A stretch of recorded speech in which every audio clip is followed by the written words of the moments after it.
The night opens quietly, as if the world itself has exhaled. In the hush that follows, something stirs, not the echo of footsteps or the sound of wind, but a deeper silence, the kind that follows brilliance once it has burned out.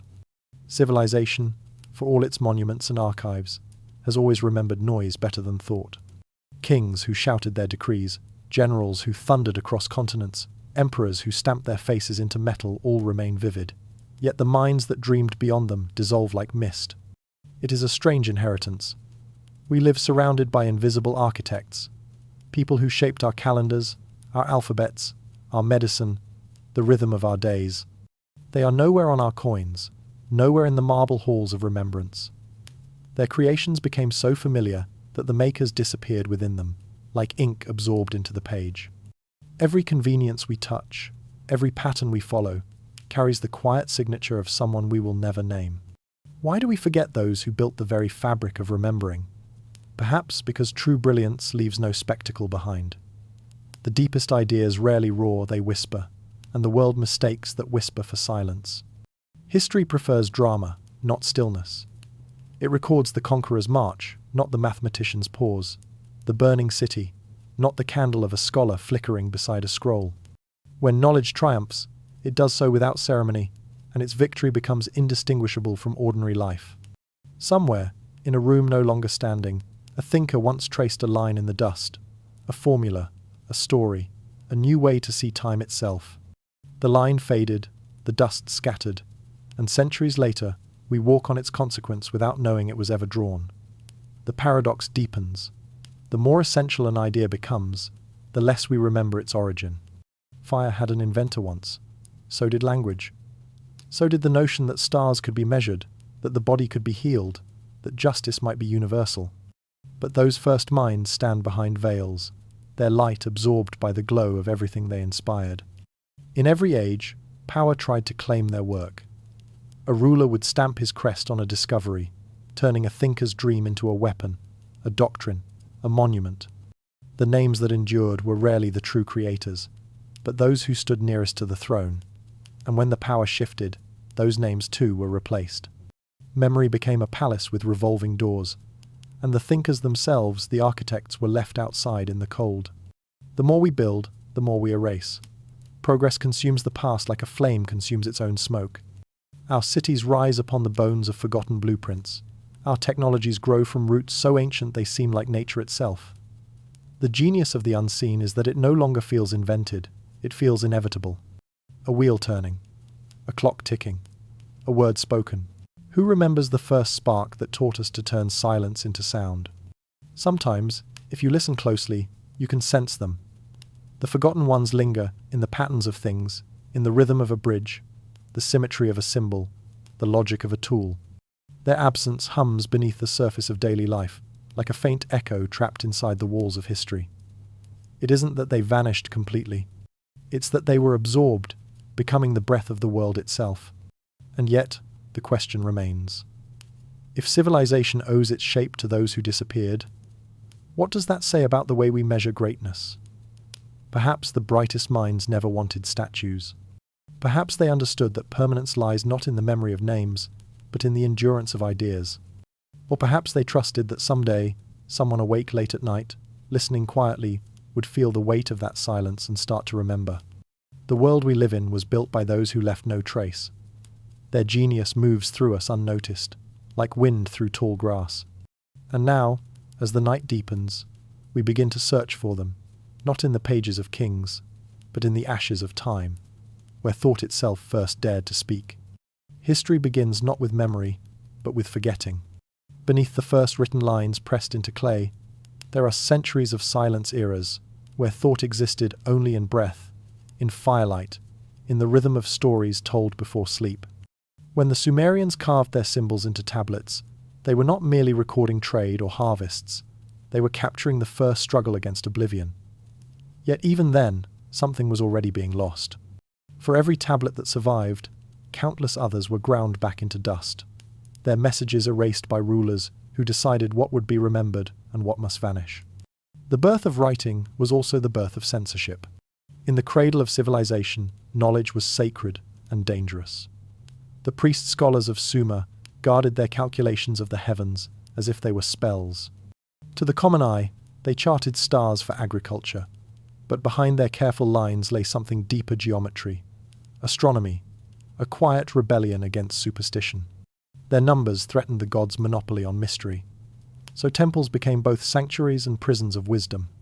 Only a select few were allowed to read the language of the stars, and when power shifted, even those few were silenced. The clay tablets of heretical scribes were broken, buried, or repurposed as building material for the next ruler's palace. Across the desert, another civilization rose, shimmering along the Nile. Egypt built its eternity in stone, but its mind, its knowledge, was far more fragile. Beneath the grandeur of pyramids, an invisible empire of thinkers flourished. Physicians who mapped the human pulse, engineers who measured the weight of air, philosophers who spoke of order beyond death. Yet time and politics conspired against them. The names of pharaohs were carved deep to endure, the names of their advisors erased at the first coup.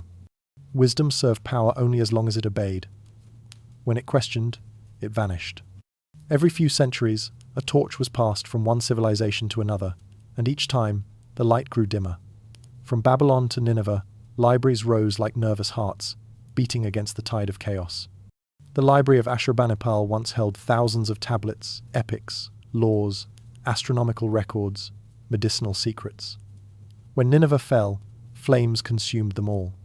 The clay that had survived millennia of weather cracked under human fire.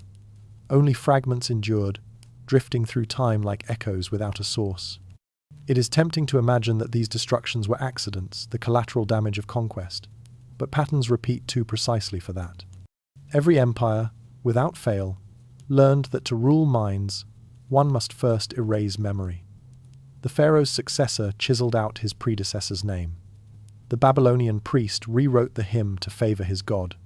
The conquering general burned the library not out of rage, but to make space for his own history. The victors always claimed they were purifying the truth. In reality, they were simplifying it, reducing the chorus of ideas to a single voice that spoke only of obedience. Then came Alexandria, the greatest repository of human thought ever assembled, a dream of unbroken knowledge. In its halls, Greek geometry met Egyptian medicine, Indian numerals whispered to Phoenician sailors, and the stars themselves seemed to gather over the marble floors. Yet even paradise invites its own destruction. Scholars debated truths that made kings uneasy. Knowledge, like fire, escaped its hearth. And so one day, the flames that lit Alexandria's lamps consumed its scrolls. Some said it was an accident, others a divine punishment, others still a political convenience. Whatever the cause, the smoke rose, carrying the names of forgotten authors, men and women whose discoveries might have changed the course of centuries. Imagine it. A papyrus unraveling as it burns, letters twisting in the air like lost birds.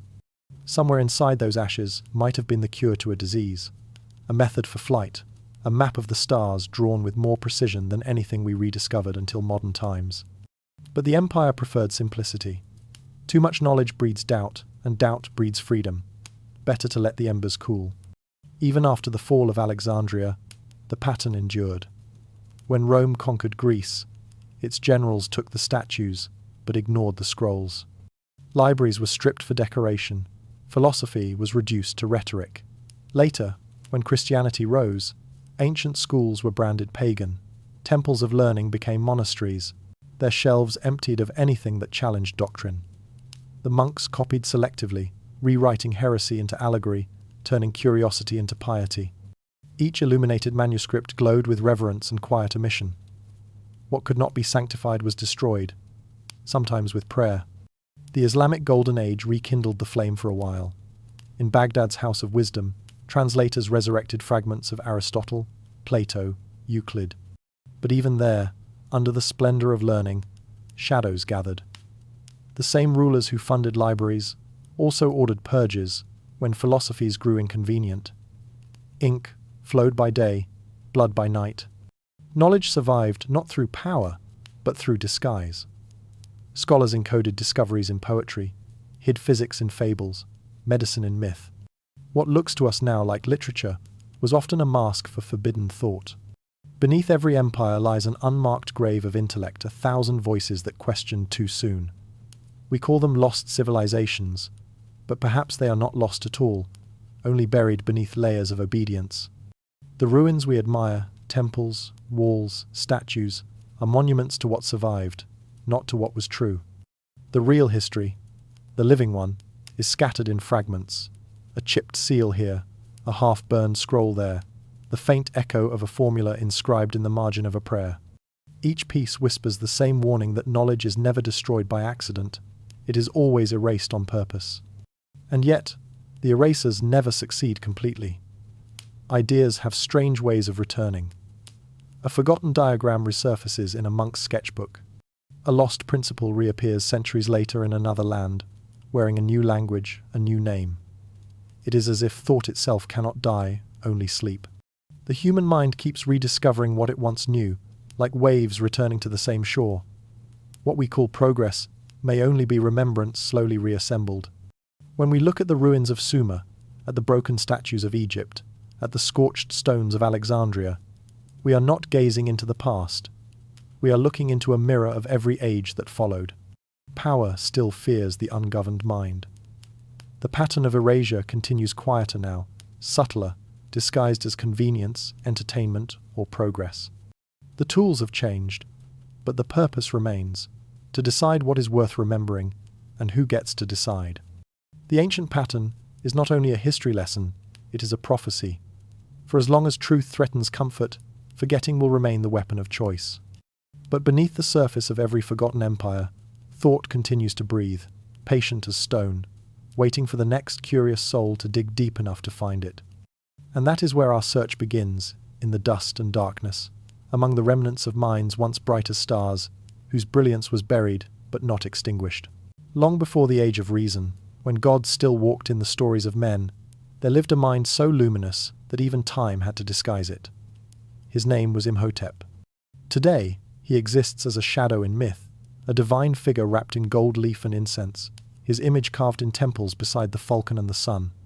But once, he was flesh and breath, a man who saw the universe not as mystery or miracle, but as pattern.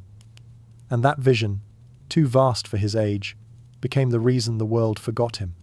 He was born in Egypt's third dynasty, when the desert still held the echo of creation. The Nile had not yet been tamed by empire. Its floods were both terror and salvation.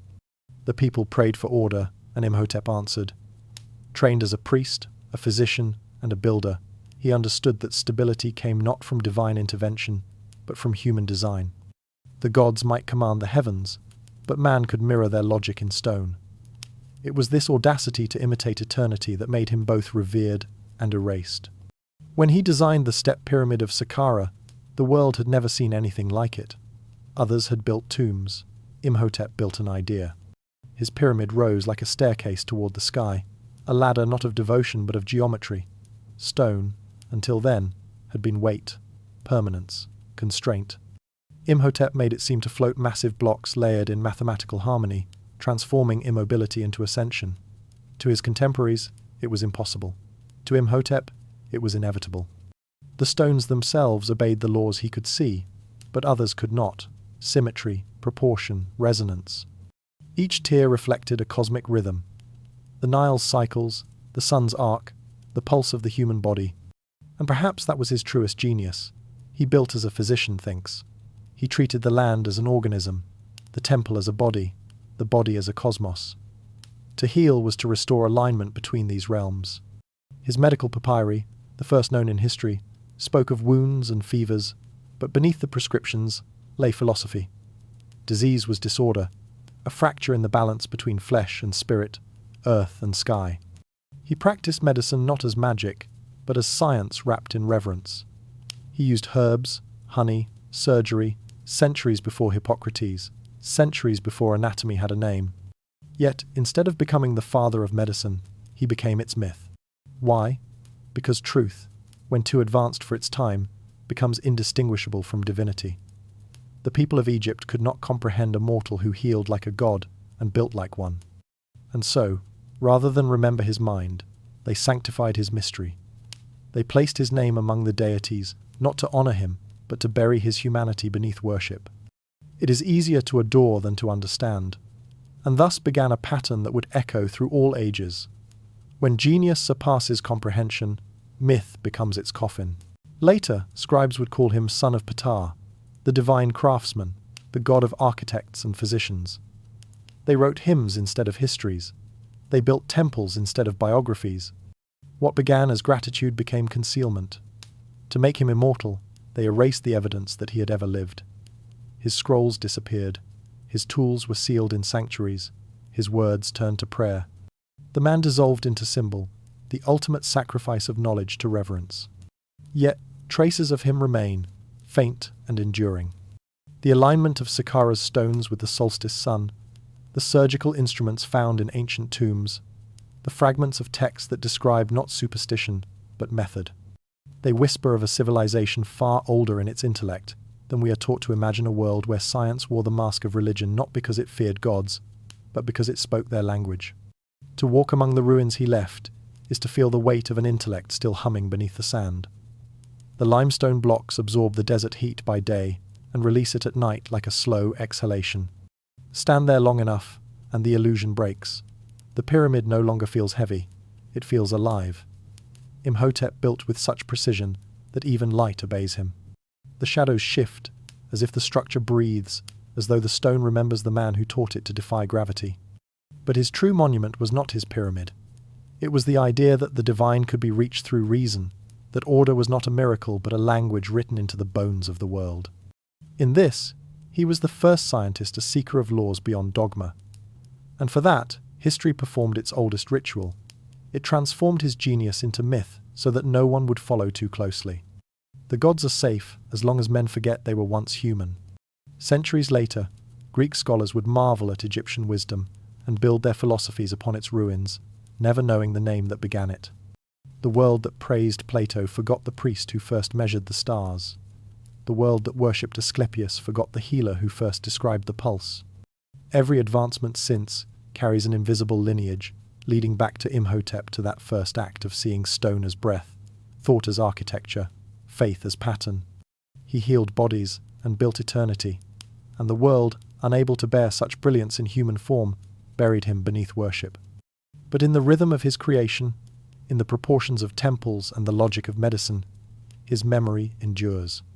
Each time a doctor reads the body's signs, each time an architect aligns a wall to the sun, Imhotep's hand moves again, unseen, uncredited, yet eternal. Perhaps that is the fate of all true thinkers, to vanish into their own work, to become the silence that holds the structure upright. And as the desert wind moves through the ancient corridors of Saqqara, one can almost hear his whisper. It was never about building for the gods. It was about teaching men how to think like them. The story of Imhotep fades into sand, but his pattern endures. For every age that worships reason is built upon one that forgot it. And beyond the Nile's horizon, across the sea, another world is waking Greece, where philosophy will rise from the ashes of myth, carrying fragments of a wisdom too ancient to name.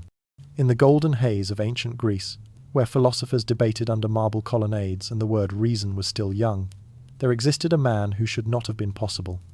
His name was Archytas of Tarentum, a mathematician, statesman, an inventor whose mind seemed centuries misplaced. He lived when the world still believed that divine will governed the skies, yet he built machines that defied it. He was a friend of Plato, mentor of thinkers, master of numbers. And yet, history, meticulous in celebrating its own philosophers, nearly forgot him. They said philosophy began with Plato, that the age of logic and geometry was born in Athens. But the first true philosopher of motion, of sound, of proportion, lived far to the south, in a quiet city by the sea. Archytas of Tarentum saw mathematics not as abstraction, but as the code behind existence. He believed that harmony governed all things, the fall of an apple, the sound of a lyre, the orbit of the moon. Everything that moved obeyed rhythm. Everything that existed sang. To study truth was to tune oneself to the hidden music of the world. He built what no one dared to imagine, a mechanical bird that could fly. Crafted of wood and propelled by compressed air, the pigeon of Archytas rose briefly into the sky, startling those who witnessed it. They called it sorcery. He called it geometry. Centuries before Leonardo da Vinci sketched his wings, before the Wright brothers felt wind beneath their craft, Archytas had already proved that flight was not divine privilege, but mechanical law. It was too much for his time. To believe a man could imitate the gods was dangerous, to prove it was unforgivable. And so the story of Archytas began to fracture. Later writers mentioned him only in fragments: a curious engineer, a mathematician, an obscure Pythagorean. But the depth of his insight was buried. He was the first to describe the mathematical ratio of musical intervals, the first to calculate how pitch changes with the speed of vibration. He discovered that sound itself is a form of motion, a truth not confirmed by modern science until millennia later.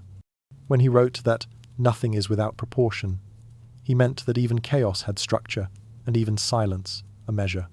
His city, Tarentum, stood at the edge of Greek influence, a place of crossroads between philosophy and trade. Here, thought was not cloistered in academies but woven into the lives of sailors and craftsmen. Archytas walked among them, teaching that wisdom must be useful, that philosophy was not for speech but for making. It was he, not Aristotle, who first united theory with invention. He turned numbers into levers, ideas into instruments.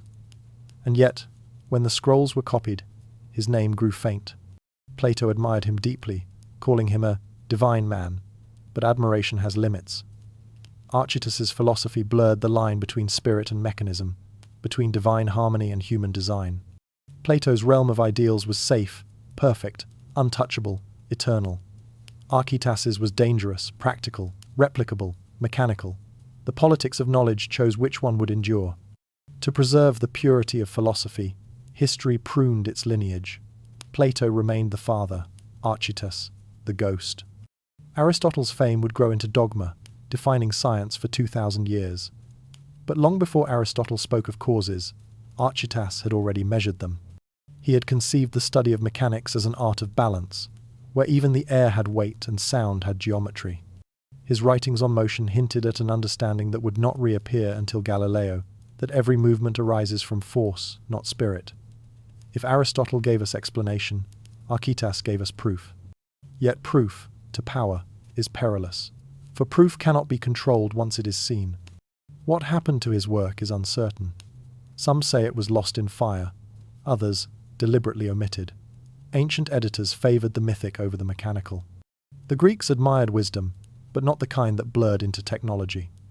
They feared the man who could turn philosophy into machines, a man who could touch the gods' domain with mortal hands. Better to let him fade, folded into the margins of greater names. In time, his inventions became rumours, his formulas, curiosities, his legacy silence. Still, his influence flickered, unseen but alive. The Pythagoreans carried fragments of his thought across centuries, embedding them in music and mathematics. His principles of harmony echoed in Plato's Timaeus, in the medieval study of celestial music, and later in the equations of Newton and Kepler. Every age borrowed from him without knowing it. The balance of the cosmos, the rhythm of planets, the harmony of sound, these were his children wandering without a father's name.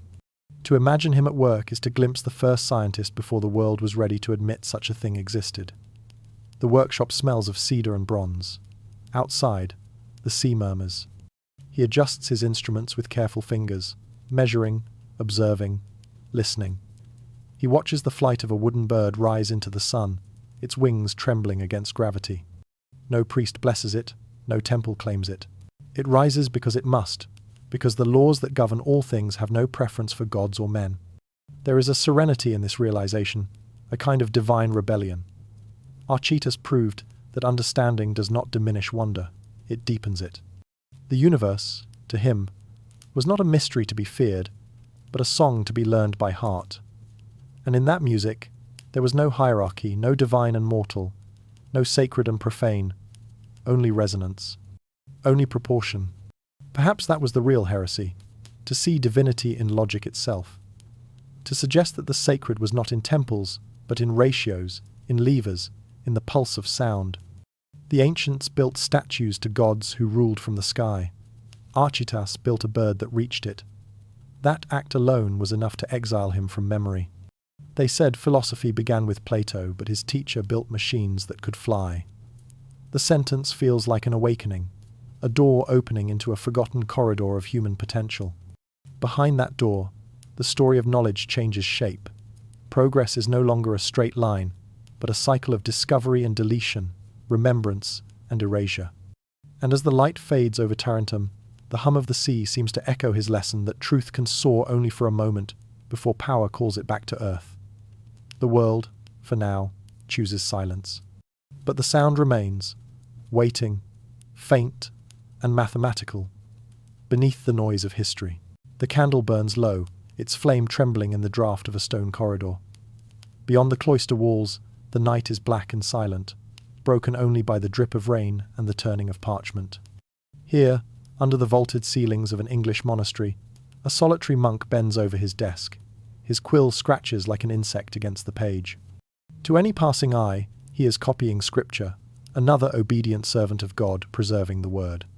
But hidden between the Latin lines are sketches that do not belong to this century, circles intersecting like orbits, tubes reflecting light, lenses curved like eyes. The monk's name is Roger Bacon, and what he is drawing is the future. In a time when thinking was a crime, he thought too much. Born in the 13th century, Bacon believed that truth lay not in authority but in observation. The world, he said, should be studied as it is, not as we are told it to be. Yet to say such words was heresy. The church ruled thought as it ruled the heavens. Knowledge flowed downward like divine grace, never upward from the earth. Still, Bacon looked outward through glass, through experiment, through light. He saw beyond faith's horizon and into the age of science that would one day dawn. But for now, he was alone, a mind burning in a world of shadows. The monastery was both prison and refuge. By day, its scriptorium hummed with obedience monks copying sacred texts, their hands cramped and eyes weary. By night, the same desks became laboratories of secrecy. Bacon's table was cluttered with fragments, glass spheres, mirrors, herbs, and folded parchment filled with coded notes. He wrote in veiled language, disguising formulas as allegory, experiments as visions. His mirror, that brings distant things near, was no prophecy. It was a telescope. His stone that makes fire without flame was a lens focusing sunlight. His metal carriage that moves by itself was the dream of machines centuries unborn. He believed that God's creation could not be understood by prayer alone. To know the Creator, one must study the creation. Yet his curiosity drew suspicion like moths to light. The Church feared that such minds might unravel the mystery that held power together, for if nature could be explained, what need was there for miracle? So they branded him dangerous. His books were censored, his experiments forbidden. For some years he was imprisoned, not for sin, but for vision. Still, his quill never stopped. Within his manuscripts, knowledge survived in disguise. His Opus Majus, written for the Pope himself, was a plea for reason within faith, a map to reconcile science and theology. He spoke of lenses that could correct vision, of machines that could sail without oars, of light that could be split into colours. Centuries later, these things would come to pass, each fulfilling a drawing once hidden in the margins of his parchment. To his brothers, they were curious ornaments. To us, they are blueprints. It is strange to imagine such innovation born in silence. In the echoing stillness of stone halls, surrounded by incense and prayer, a revolution whispered itself into existence. Bacon's genius did not rage against faith, it negotiated with it. He understood that survival required humility, so he cloaked his discoveries in devotion, presenting knowledge as worship. Each experiment began with scripture, each equation a psalm. To defy openly would have been suicide. To speak in symbols was endurance. The Church turned silence into survival, and Bacon used that silence as his shield. Sometimes he must have wondered if his words would ever be read. The wax-sealed manuscripts were sent to patrons who could not comprehend them, stored in libraries that would later burn or crumble. Yet somehow, fragments endured enough for history to glimpse the mind behind the quill. When modern scholars rediscovered his work, they called him a prophet of science. But prophecy was never his aim. He simply believed that truth, once seen, could not be unlearned. The danger was not knowledge itself, but fear of it. Imagine him now, standing at the window of his cell, the candle's light reflected in his eyes.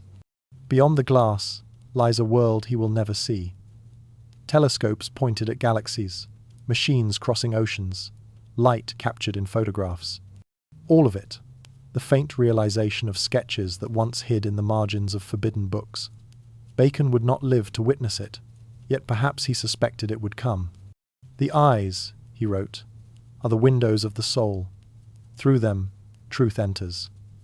He trusted that someday humanity would dare to look.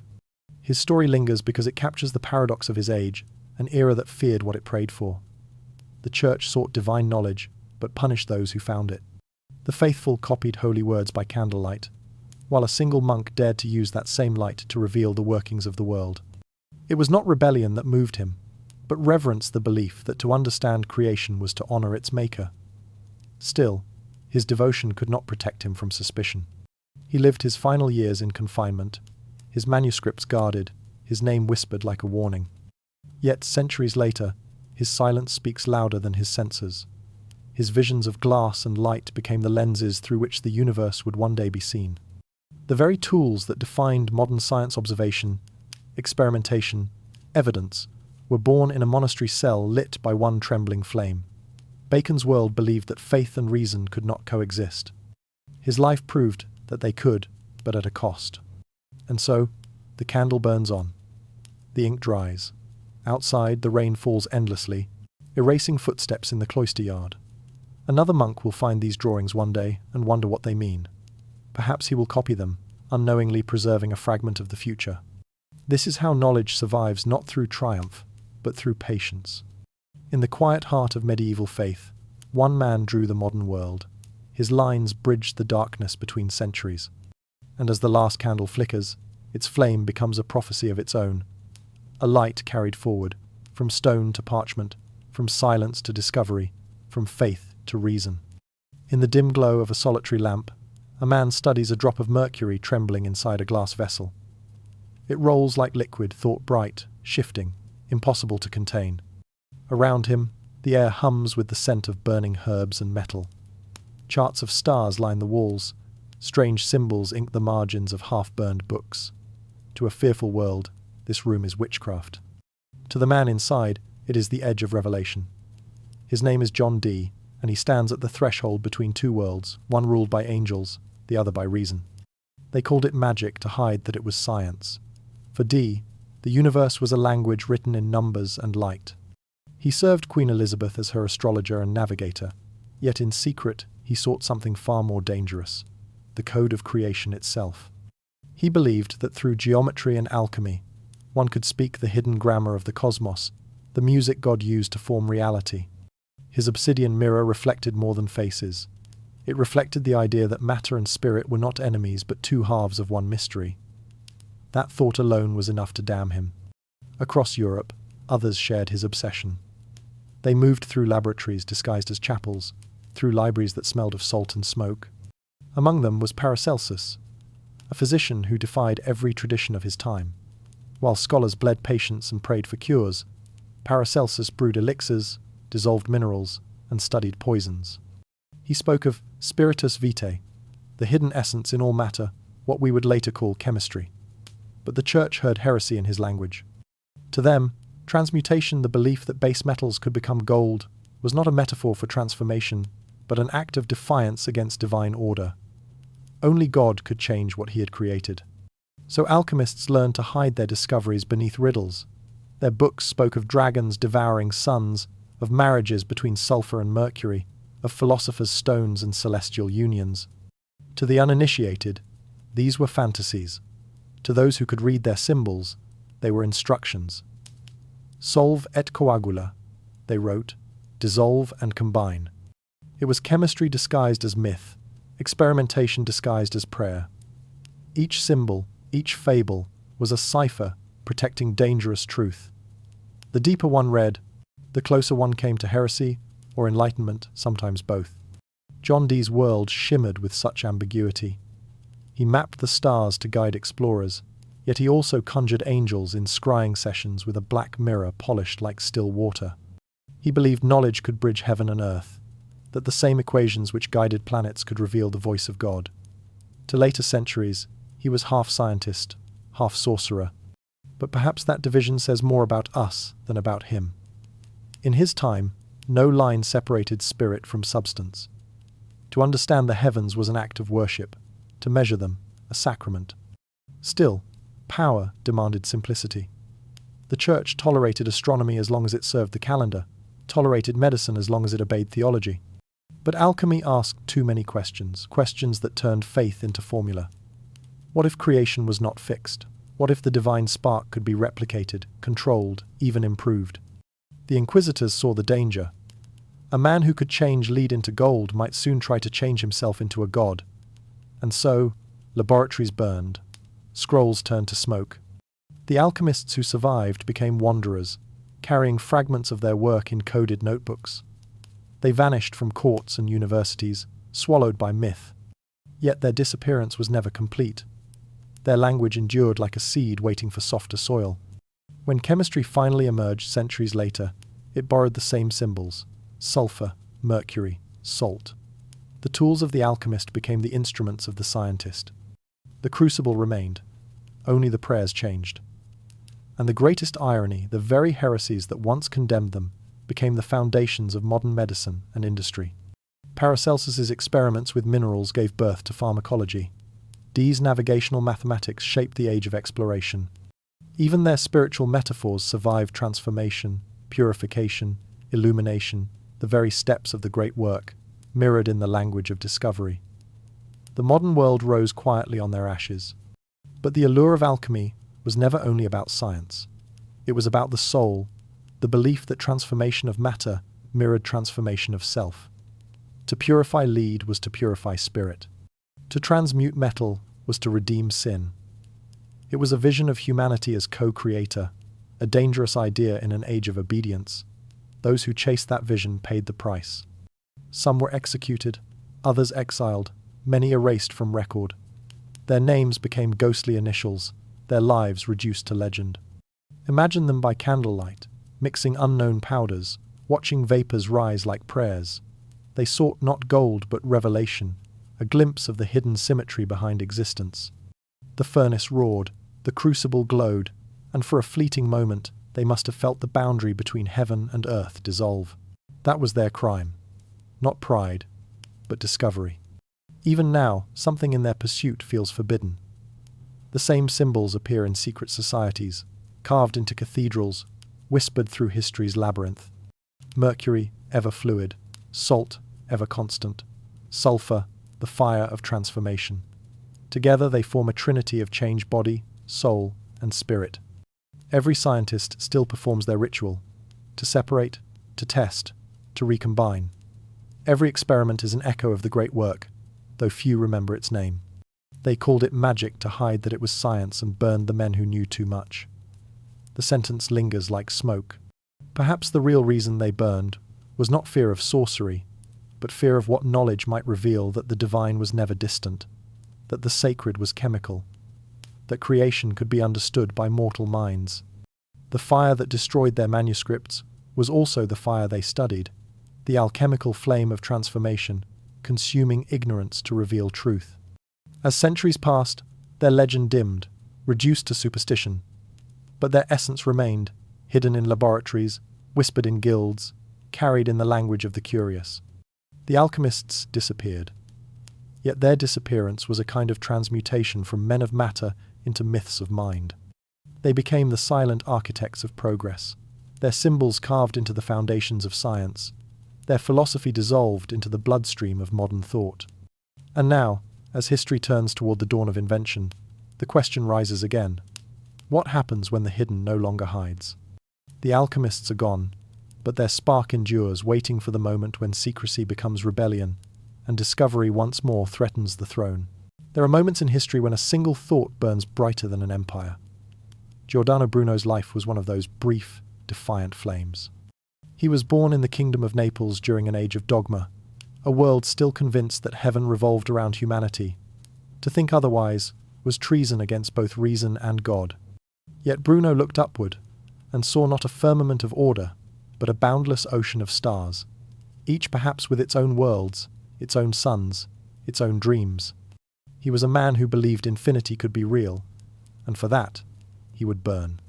He studied first as a Dominican friar, cloistered within the echo of chants and incense, where truth was meant to arrive only through scripture. But even as he repeated his prayers, his mind strayed to the skies.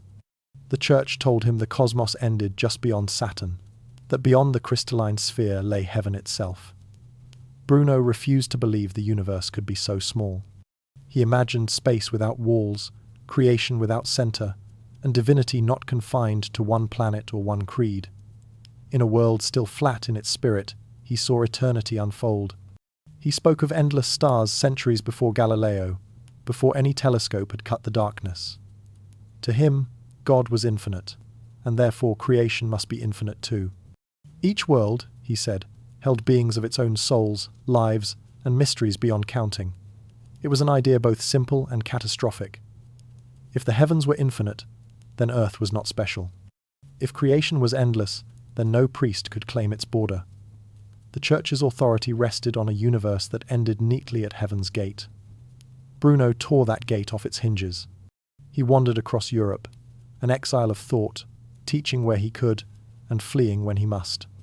In Paris, he lectured on the geometry of divine mind. In Oxford, he debated scholars who mocked his dreams of stars. Everywhere, he was too modern to be safe, and too ancient to be understood.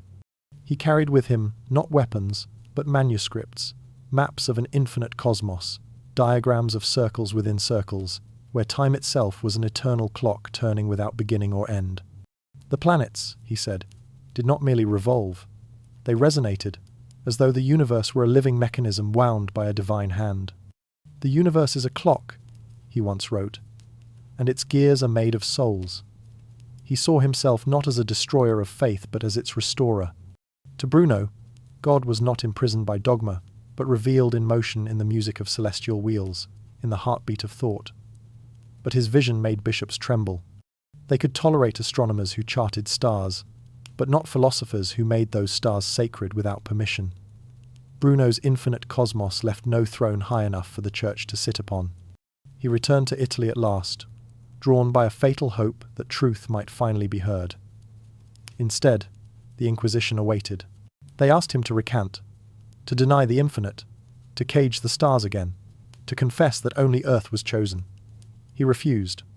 For 7 years they kept him in chains, debating, threatening, offering mercy in exchange for silence. He smiled at his judges, patient as time. "You may decide my fate," he said, "but you cannot decide the truth." When they finally condemned him, he stood before the flames as if greeting an old friend. Witnesses said he turned his gaze upward, toward a sky he knew had no end. He paid with his life for dreaming too big. But his death was not an ending. The ash that rose from his pyre drifted into the air over Rome, invisible yet enduring. In that ash were the seeds of future minds, the astronomers, the physicists, the dreamers who would one day look through telescopes and find the worlds he had imagined. They would name their discoveries after other men, but the vision was Bruno's. The stars he died for still burn, unjudged, unconfined. There is tragedy in his courage, but also serenity. He never sought martyrdom. He sought coherence. To him, belief and discovery were not enemies. He saw faith as curiosity in motion, the divine urge to understand. When the Church silenced him, it silenced the possibility that wonder itself could be holy. And yet, centuries later, his whisper survives in every mind that dares to ask, what if there is more? In every scientist who looks beyond the horizon, in every philosopher who refuses the limits of doctrine, Bruno's spark glows quietly.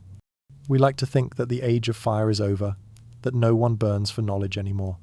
But his story reminds us that imagination is still dangerous, that those who see too far still unsettle the comfortable order of the world. The courage to think beyond one's time is always a kind of heresy. Bruno's heresy was infinity. His executioners believed they were protecting truth. In truth, they preserved him forever. He spoke of endless stars before Galileo ever lifted glass to the heavens. He saw the future, not through instruments, but through wonder. And when the flames closed around him, he stood unblinking, certain that the universe, his universe, was too vast to let him vanish. If the cosmos is indeed infinite, then somewhere, in the endless unfolding of time, his thought still travels outward, faster than fire, faster than forgetting. Giordano Bruno, the clockmaker of time, did not live to see the gears he imagined begin to turn, but every tick of the modern age carries his rhythm. His ashes became the soil from which later geniuses grew: the Galileos, the Keplers, the Newtons. Their telescopes, their equations, their discoveries, each one is a hand reaching toward the stars he already knew were there. And so, from the silence of his pyre, the world began again to move. Progress, they say, is a march forward, but if you listen closely, you can hear the silence beneath its footsteps, the muffled names, the buried hands, the inventions swallowed by time. Every century remembers its heroes, the geniuses who stood beneath the light. Yet for every Newton, 100 inventors vanished in the shadows. Their ideas were absorbed into history like water into sand, leaving behind only the trace of what they made, not who they were. The story of modernity is often told as a triumph of reason, of discovery, clarity, and order. But behind the glow of enlightenment lies a darker geometry, one of theft, obscurity, and forgotten labor. It begins in a small workshop in Italy, around the year 1286, where a craftsman named Salvino da Marte bends a thin disc of polished glass and sets it into a frame. He holds it before his eyes, and the world sharpens. The lines of his script grow clear again. The tremor in his sight eases. He has given humanity one of its most intimate miracles, the power to see. No one knows what became of him. His name appears briefly in a record, then vanishes. Centuries later, the invention of eyeglasses would be attributed to no one in particular, a collective innovation, they called it. But it was no accident that clarity came from the hands of an unnamed craftsman rather than a nobleman. The world's clearest vision began in obscurity. So many of the small inventions that built civilization came from such places: dark rooms, unlit forges, ships' holds, kitchen tables. The unknown artisans of Nuremberg, who first crafted watch springs, the nameless smiths who learned to temper steel until it sang, the women who spun silk strong enough to lift bridges. Progress was never a single spark. It was 1,000 unnoticed embers glowing in the dark. Among them was Denis Papin, a French physicist who dreamed of harnessing steam before the world was ready to believe vapor could move mountains. In 1679, he built a strange device, a sealed pot that hissed and shuddered when heated, its lid trembling against invisible pressure. He called it the digester. Within its chamber, he glimpsed a revolution, the birth of power without muscle. Steam could push, lift, drive. It could free humanity from the limits of flesh. But Papin's invention frightened his patrons. When his experiments grew too dangerous, his funding vanished. He died in poverty, his papers scattered. A few decades later, others would refine his designs, patent them, and rise to fame. The age of industry began on a grave. It is a pattern repeated endlessly, discovery followed by disappearance.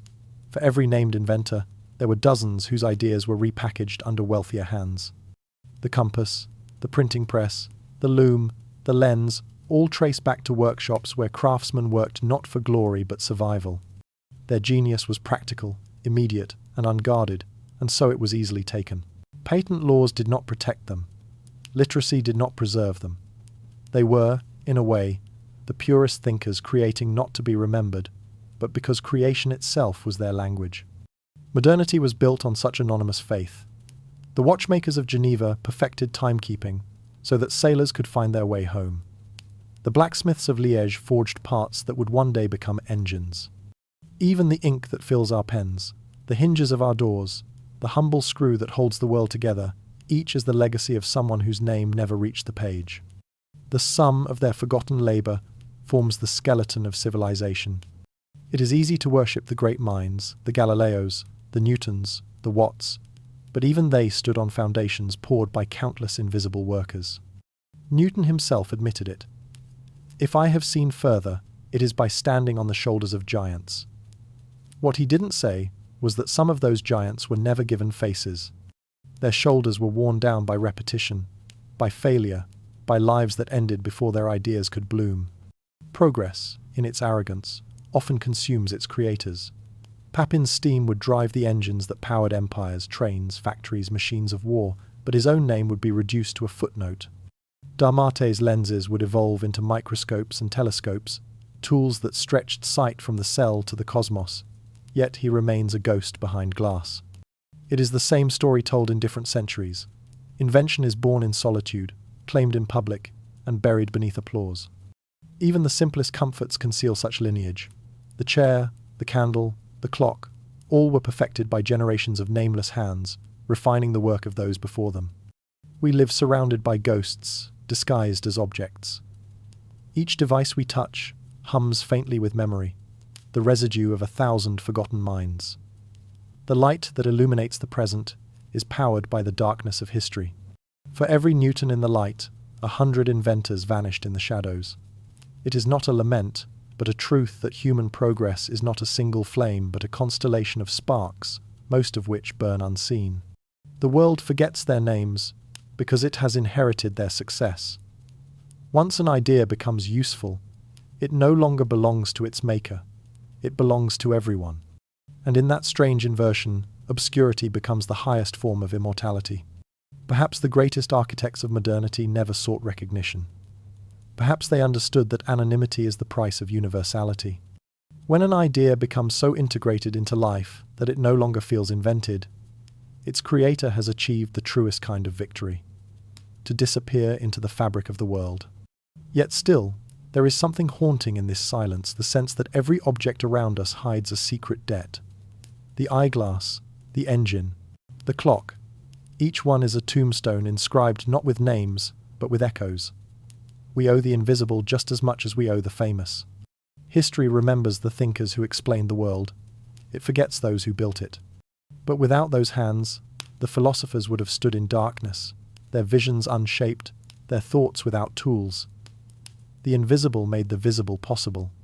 And as the world now approaches the height of its own enlightenment, that pattern of creation, appropriation, and forgetting prepares to evolve once more. The age of reason is about to become the age of empire. The pursuit of knowledge, once personal and sacred, will soon be seized by power. Machines will multiply, wealth will concentrate, and curiosity itself will become a resource to be conquered. The age of invention will not end, it will be repurposed, and as we move forward, the shadows that once hid the craftsmen will stretch even farther behind them, swallowed by the glow of progress. They didn't just steal gold, they stole the minds of whole civilizations. The great empires of exploration sailed not only with cannons and flags, but with notebooks, measuring instruments, and an insatiable hunger for knowledge. Wherever their ships landed, they mapped not only the land but the soul of the people who lived upon it. Every discovery was an act of taking. Every chart, every specimen, every sacred text carried home was another fragment of a conquered world, labelled, boxed, and claimed as truth. When the European powers began their expansion, they called it enlightenment. The age of discovery, they said, as if the lands they reached had never existed before their arrival. But the real discovery was not new territory. It was the realization that knowledge itself could be colonized. To conquer a people, one could take their soil. To rule them forever, one must take their memory. In temples along the Nile, in libraries buried beneath sand, in mountain monasteries and island shrines, empires found a wealth beyond gold. They took hieroglyphs and steles, manuscripts and medicines, cosmologies and calendars. They took ideas. They tore sacred geometry from the hands of priests, navigation from islander sailors, herbal remedies from tribal healers, and called it science when it was rewritten in Latin. The empire of truth began one that drew its borders not across land, but across understanding. Consider the explorers who entered Egypt. They came with shovels and scholars, claiming to save antiquity from decay. Yet for every artifact preserved, another story was erased. Statues were shipped to London and Paris, but the hieratic texts beside them, songs, hymns, formulas, were lost in translation or destroyed as superstition. In the process of studying the ancient world, Europe reauthored it.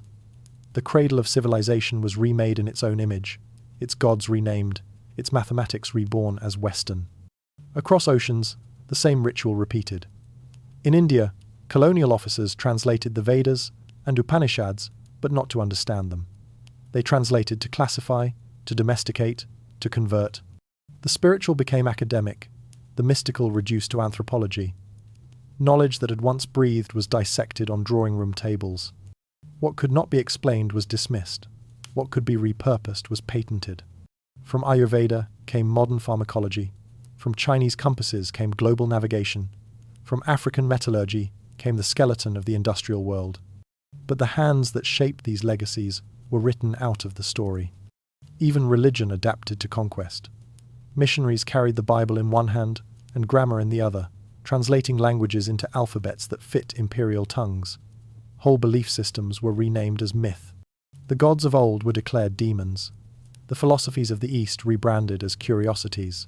A new theology emerged, one in which Europe became both historian and prophet, the sole custodian of truth. The irony was bitter. The more knowledge they took, the more ignorant they became of its meaning. In the great museums of the world, the evidence of this conquest still stands.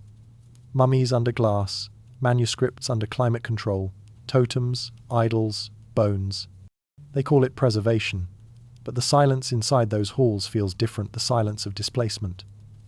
Each object is a prisoner, cut off from the soil that gave it voice. The inscriptions are studied, their creators forgotten. What we call heritage is often just the inventory of plunder made sacred by distance. But knowledge resists ownership. Even when stolen, it carries the fingerprints of its makers. A pattern in a Persian rug reveals an ancient mathematical code. A Polynesian navigation chart, made of shells and sticks, embodies an understanding of wave motion beyond modern physics. A Mayan calendar describes celestial cycles with eerie precision, as if time itself were their map. These fragments whisper that empire never truly held the truth it claimed. It only held its reflection, a mirror polished by conquest, showing power instead of understanding. Still, the theft had consequences. The Industrial Revolution was built upon appropriated knowledge.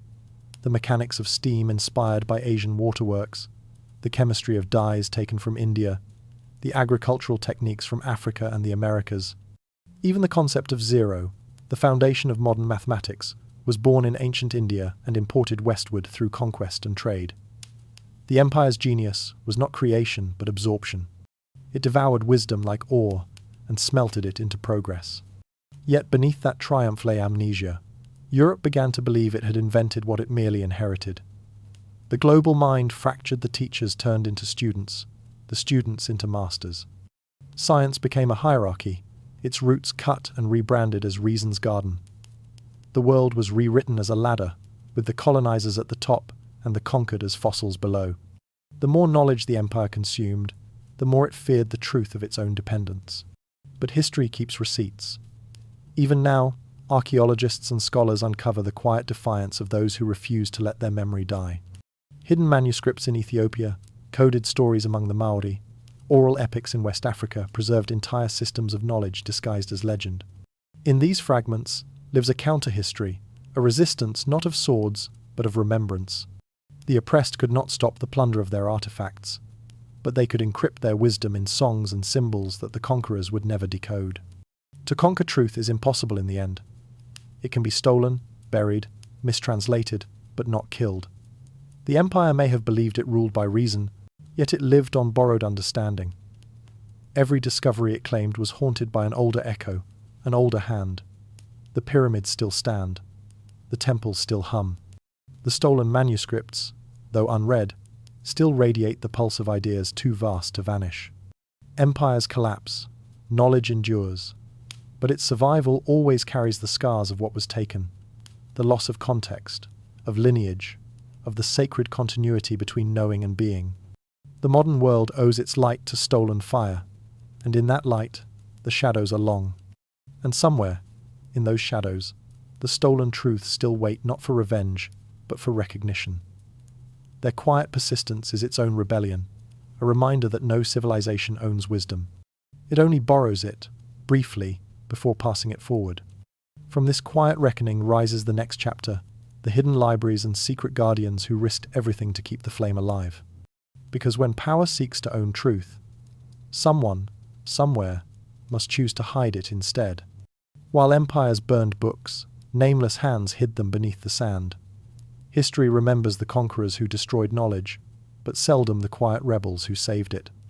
Across centuries and continents, there were always those who refused to let silence win: scholars, monks, mystics, and wanderers who carried the world's memory in secret. Their libraries had no marble halls or golden inscriptions. They were hidden in caves, buried in walls, sealed in jars, and tucked into the hollow spines of false books. Each one was a pulse of resistance, a heartbeat under the weight of empire. In the heat of the Sahara, on the edge of the ancient city of Timbuktu, the air once shimmered with wisdom. Between the 12th and 16th centuries, its scholars gathered tens of thousands of manuscripts: astronomy, medicine, law, poetry, philosophy written in Arabic and African languages, bound in leather, and prayer. When the empires came, when the fires began, families buried those books beneath their homes. Some were hidden in trunks carried by camel caravans across the dunes. The desert swallowed them, then kept them safe. Centuries later, when the world called Africa a continent without history, the sand answered with libraries. Inside those brittle pages, equations danced beside verses, proving that enlightenment had not been a European invention, it had simply been interrupted.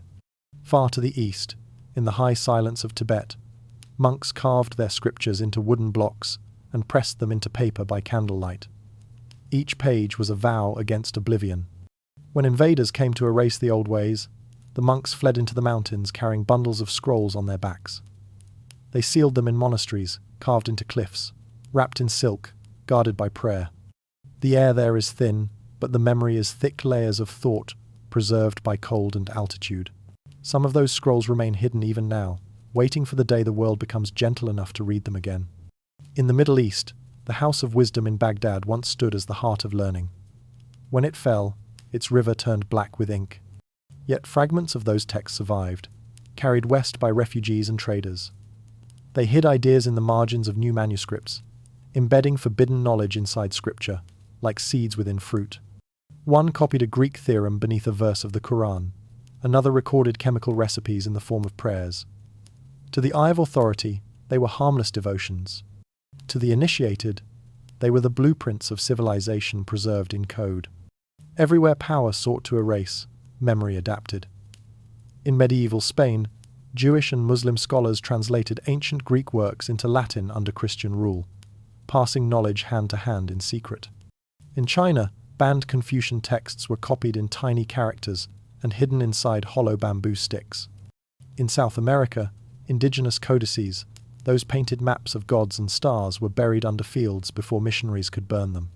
And somewhere in Europe, an unknown monk stitched a scrap of forbidden parchment into the binding of a Bible, knowing that no one would dare destroy the holy book to find it.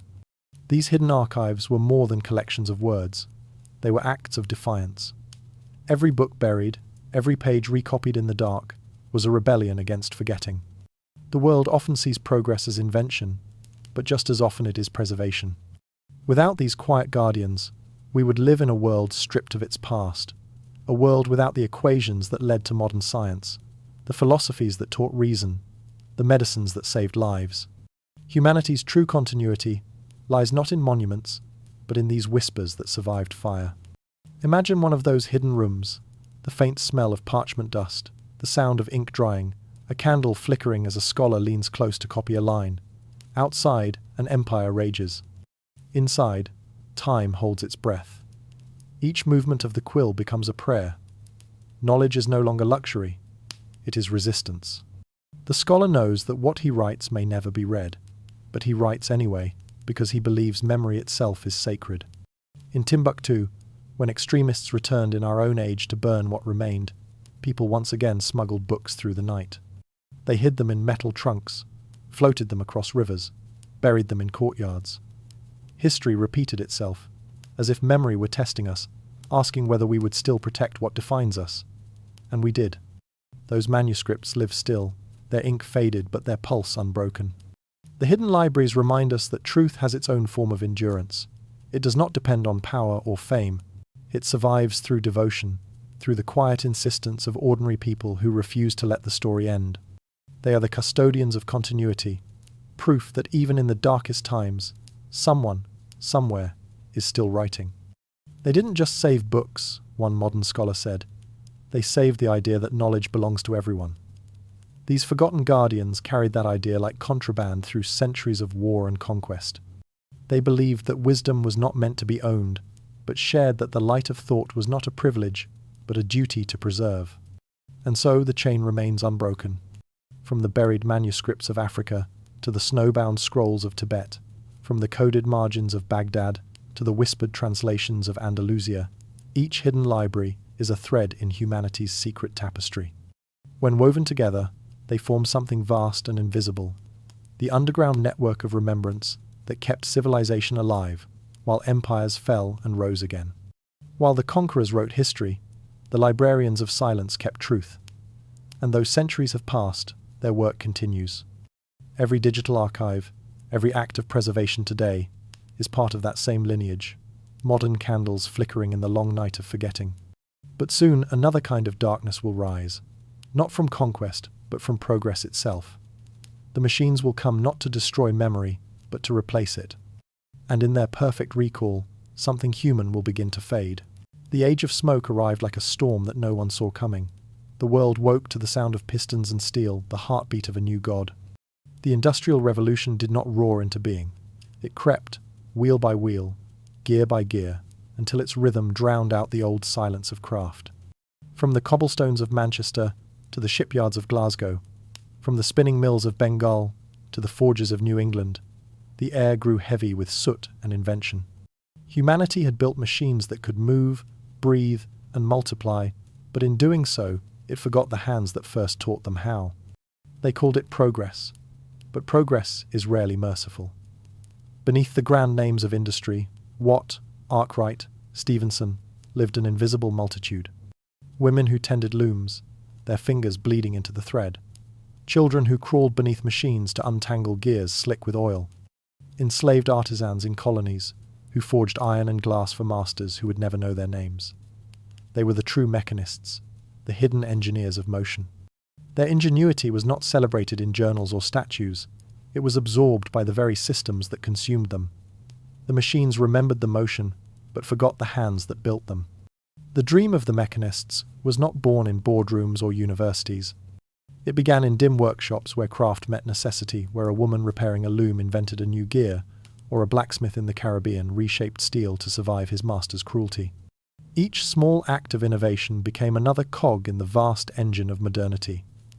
Yet capitalism had little room for memory. Ownership replaced authorship. Ideas became property, and the dreamers became labour. In the textile mills of England, women devised faster methods of spinning thread to feed the hunger of empire. Their designs were copied and patented by men who never touched the cloth. The machines grew monstrous, consuming coal and breath alike. The workers became extensions of metal bodies reduced to movement, minds reduced to rhythm. Outside, the factory chimneys coughed out black clouds that dimmed the sun, as if the earth itself were mourning what it had traded for power. Meanwhile, across the Atlantic, enslaved inventors built the tools of their own bondage. Their mechanical genius was taken, their names replaced by their owners. Eli Whitney's cotton gin became a symbol of progress, but it was the labour of the enslaved that perfected it, maintained it, and made it useful. Their brilliance, unrecorded, lubricated the machinery of empire. The Industrial Revolution was not one revolution, but many a tapestry woven from stolen threads. In France, Margaret Knight designed the first machine capable of folding paper bags, a marvel of precision and grace. When a man attempted to patent it under his name, claiming no woman could understand such mechanics, she fought and won. But history remembered her only faintly, as a curiosity. In America, Tabitha Babbitt devised the circular saw while watching men waste effort with pit saws. She, too, was forgotten. Their inventions were absorbed, their names dissolved into efficiency. The gears of recognition turned only for those standing nearest to wealth. The irony of the industrial age was that it promised liberation while perfecting control. Machines extended human reach but also reduced human worth. The world began to move faster than memory could follow. What had once been slow and deliberate, a craftsman's touch, a weaver's rhythm, became automated, abstract. The soul of creation, that delicate tension between mind and hand, was mechanized. The result was magnificent and terrible. To walk through a 19th century factory was to witness both wonder and horror intertwined. Rows of spinning frames whirred in unison, a symphony of steel and sweat. Sparks flew from forges like captured stars. The air trembled with invention, yet every sound carried an undertone of loss. The workers' faces, pale beneath the soot, reflected a quiet resignation. They had built something too vast to belong to them. The philosophers of the age called it progress. The poets called it tragedy. William Blake spoke of dark satanic mills, while Karl Marx described the worker as an appendage of his own creation. But the truth was more intimate. The revolution was not just mechanical, it was spiritual. Humanity had built mirrors of itself, machines that mimicked its muscles, its lungs, its memory. And slowly, those mirrors began to look back. It is said that the first time a steam engine sighed, people felt awe not for the machine, but for what it represented, a world remade by its own reflection. Yet the mechanists themselves, those who imagined, built, and refined, rarely lived to see that world. They were ghosts in the machine, buried beneath progress, like fossils under coal. The more efficient the engines became, the less visible their creators were. There was a kind of poetry in their erasure. Each nameless engineer, each forgotten artisan, each woman whose invention was stolen, all became part of something larger than any monument could contain. Their anonymity was not failure. It was the price of transformation. Still, the silence left behind hums beneath the surface of modern life. Every train that moves, every clock that ticks, every factory that hums, is a requiem for the hands that shaped them. As the age of machines deepened, even time itself became mechanical. Clocks, synchronized factories, bells ruled the hours. The day no longer followed the sun but the schedule. The heartbeat of the world was wound and measured. Humanity, once guided by rhythm and season, began to move by mechanism. The mechanist's dream had become reality, a world ordered, predictable, to efficient. Yet in the perfection of control, something human began to fade. The Industrial Revolution changed everything except the one thing that mattered most: memory. The machines inherited our motion, but not our meaning. They turned labor into rhythm, but rhythm into routine. Progress, once born of imagination, became repetition. And in the roar of engines, the whispers of their creators vanished. The age of invention had fulfilled its promise and buried its profits. The next transformation would go deeper still, beyond the factory and into the mind itself. For when thought learns to move like machinery, the soul begins to turn in circles. When machines conquered motion, the next conquest was thought. The Industrial Revolution did not stop at the factory gates. It entered the human mind. The gears that once turned looms and pistons began to turn inside classrooms, newspapers, and parliaments. Knowledge itself became a production line, its purpose no longer to awaken, but to organize. The world that had mechanized labor now sought to mechanize meaning. Schools became the new mills of civilization. Rows of children replaced rows of spindles, their minds shaped to rhythm and obedience. Bells rang to start and end each lesson, just as they had in the factories. Information flowed like coal, extracted, processed, standardized. The age of imagination gave way to the age of instruction. To question the system was to break the machine. And so, curiosity, once sacred, was repackaged as curriculum. The creative impulse that once built cathedrals was now confined to the margins of art and poetry, while society marched to the logic of productivity. Governments and industries soon learned that control of ideas was more powerful than control of bodies. Printing presses became engines of consensus, newspapers, the new assembly lines of truth. Language itself was simplified, standardized, bent toward efficiency. Every word was weighed, not for beauty, but for use. The great dream of modernity was order, an orderly city, an orderly mind, an orderly world. But beneath that order, the soul began to thin, stretched between progress and conformity. It was then that the poets began to rebel. William Blake, the engraver and mystic, looked upon the rising factories of London and saw not prosperity but prophecy. He called them dark satanic mills, not because he feared industry, but because he recognized its power to consume imagination. What is now proved, he wrote, was once only imagined. Yet by the time imagination becomes proof, it is often stripped of its spirit.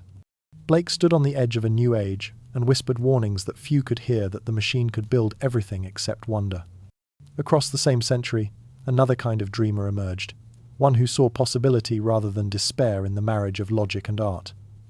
Ada Lovelace, the mathematician and visionary, looked upon Charles Babbage's mechanical computer and saw not just numbers, but poetry. She imagined machines that could weave patterns of sound and colour as easily as silk, long before such dreams had any practical form. To her, computation was not cold, it was creative, an extension of imagination into precision. The world dismissed her as eccentric, her writings ignored for nearly a century. But she had glimpsed the truth that would define the future, that the human soul could converse with machinery, if only it remembered how to dream.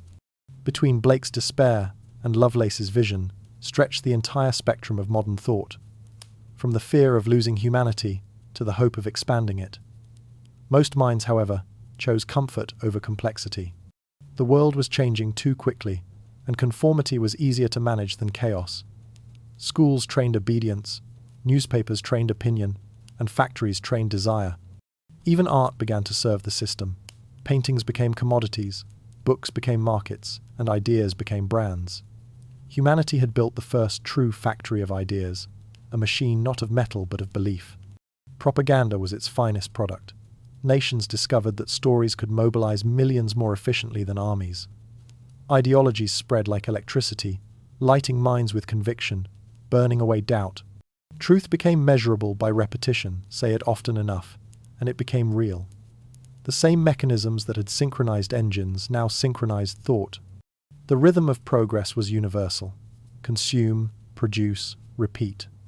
And yet, amidst the hum of consensus, there were always those who refused the rhythm.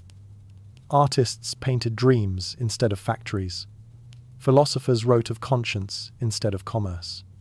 Inventors, still haunted by wonder, sought meaning in the very machines that seemed to erase it. They were called eccentrics, romantics, even madmen. But through their defiance, something human endured. In the drawing rooms of London, Mary Shelley wrote of a creature born from machinery, abandoned by its maker. Her Frankenstein was more than horror. It was a mirror. It asked whether creation without compassion could still be called progress. Her monster was the world itself, magnificent, powerful, and lost. The story spread like an electrical charge through the century's conscience, reminding the dreamers that knowledge without soul was merely another kind of darkness. Every age produces its prophets of balance, and the 19th century had many.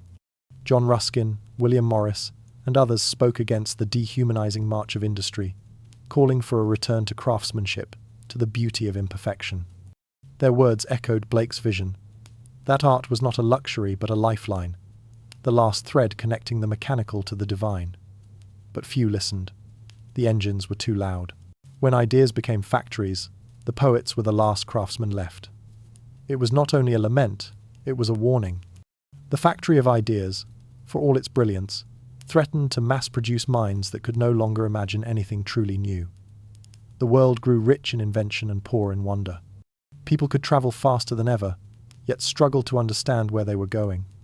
They could communicate instantly, but had less to say. Still, the poets endured not because they were stronger, but because they were slower. Their art refused to be rushed. Each word, each brushstroke, each note of music became an act of rebellion against efficiency. In a world that worshipped speed, beauty became resistance, and in that resistance, the human spirit survived. By the end of the 19th century, the world had become a vast network of factories, schools, presses, and telegraphs, all synchronized, all efficient, all humming with purpose. Yet beneath the hum, another current stirred. Mystics, dreamers, and seekers began to gather again, drawn to the spaces where reason could not reach. They felt that something sacred had been traded away, that in mastering the machine, humanity had misplaced its soul. The next awakening would not come from steam or steel, but from spirit. The century that had turned thought into machinery was about to meet its reflection, an age that sought to reunite reason with mystery. The mechanists had built the body of modernity. The mystics would now try to return its heart. In the quiet hours between midnight and dawn, when the hum of the modern world fades to a whisper, There are names that seem to flicker back into being: the dreamers who tried to measure the invisible. They lived on the threshold between science and spirit, their instruments tuned not only to matter but to mystery. The world remembers a few of them, Nikola Tesla, perhaps, but the rest have dissolved into rumor. Inventors of etheric energy, seekers of living light, forgotten men and women who reached too far into the unseen. They tried to measure the soul and lost everything but their light. The 19th century had given humanity control over motion and machine. Now, it hungered for what lay beyond. Electricity was still new then, a miracle disguised as math. It crackled through copper wires like bottled lightning, awakening both wonder and dread. Tesla saw it not as a tool but as a spirit, a universal breath that flowed through all things. If you wish to understand the universe, he said, think in terms of energy, frequency, and vibration. To him, matter was frozen music, and the human mind merely another receiver of its waves. His laboratory glowed like a cathedral of storms. Bolts arced across the walls in violet veins. Instruments hummed like living creatures. And beneath it all was his belief that energy was infinite, that power could be drawn from the earth and sky without fuel, without cost. But the world of capital could not tolerate such freedom. Investors withdrew, rivals mocked him, and the press turned his genius into spectacle. In the end, his dream of free energy, a gift for all humanity, was dismantled piece by piece. He died alone in a rented room, surrounded not by followers but by pigeons, speaking softly to the light that had never betrayed him. Tesla was not alone in his exile. Across Europe and America, a quiet brotherhood of scientists and mystics tried to prove that consciousness itself might be a force of nature. They built delicate machines to photograph thoughts, to weigh the soul, to capture the aura of life. Men like William Crookes, who discovered new elements but also sought evidence of spirit. John Keeley, who claimed to harness etheric force through sound, producing vibrations powerful enough to shatter stone. To the journals of their day, they were eccentrics. To posterity, they became ghosts, their patents lost, their laboratories destroyed, their names dismissed as pseudoscience. Yet their vision was not madness. It was simply too large for its century. They believed the universe was alive, not a clockwork mechanism of dead parts, but a vast organism pulsing with unseen energy. What they called ether might, in another age, have been called quantum field or dark matter. The difference was vocabulary, not imagination. They stood at the crossroads of physics and philosophy, trying to translate the divine into numbers. Their tragedy lay in timing. The modern world had begun to worship certainty, and there was no room in its temples for mystery. The industrial mind demanded evidence that could be weighed, measured, patented. Anything else was heresy. So the dreamers of ether were cast out, their manuscripts locked away, their reputations dismantled by ridicule. They became legends whispered in backrooms and occult societies, prophets of a science yet to come. But the allure of their work never died. Even as laboratories turned cold and mechanical, poets and artists clung to the idea that truth must shimmer, not grind. Painters like Hilma af Klint translated vibrations into color decades before abstraction found its name. She believed her art was a transmission from higher planes geometry as revelation. Her canvases, hidden for years, pulse now with the same radiance Tesla saw in lightning.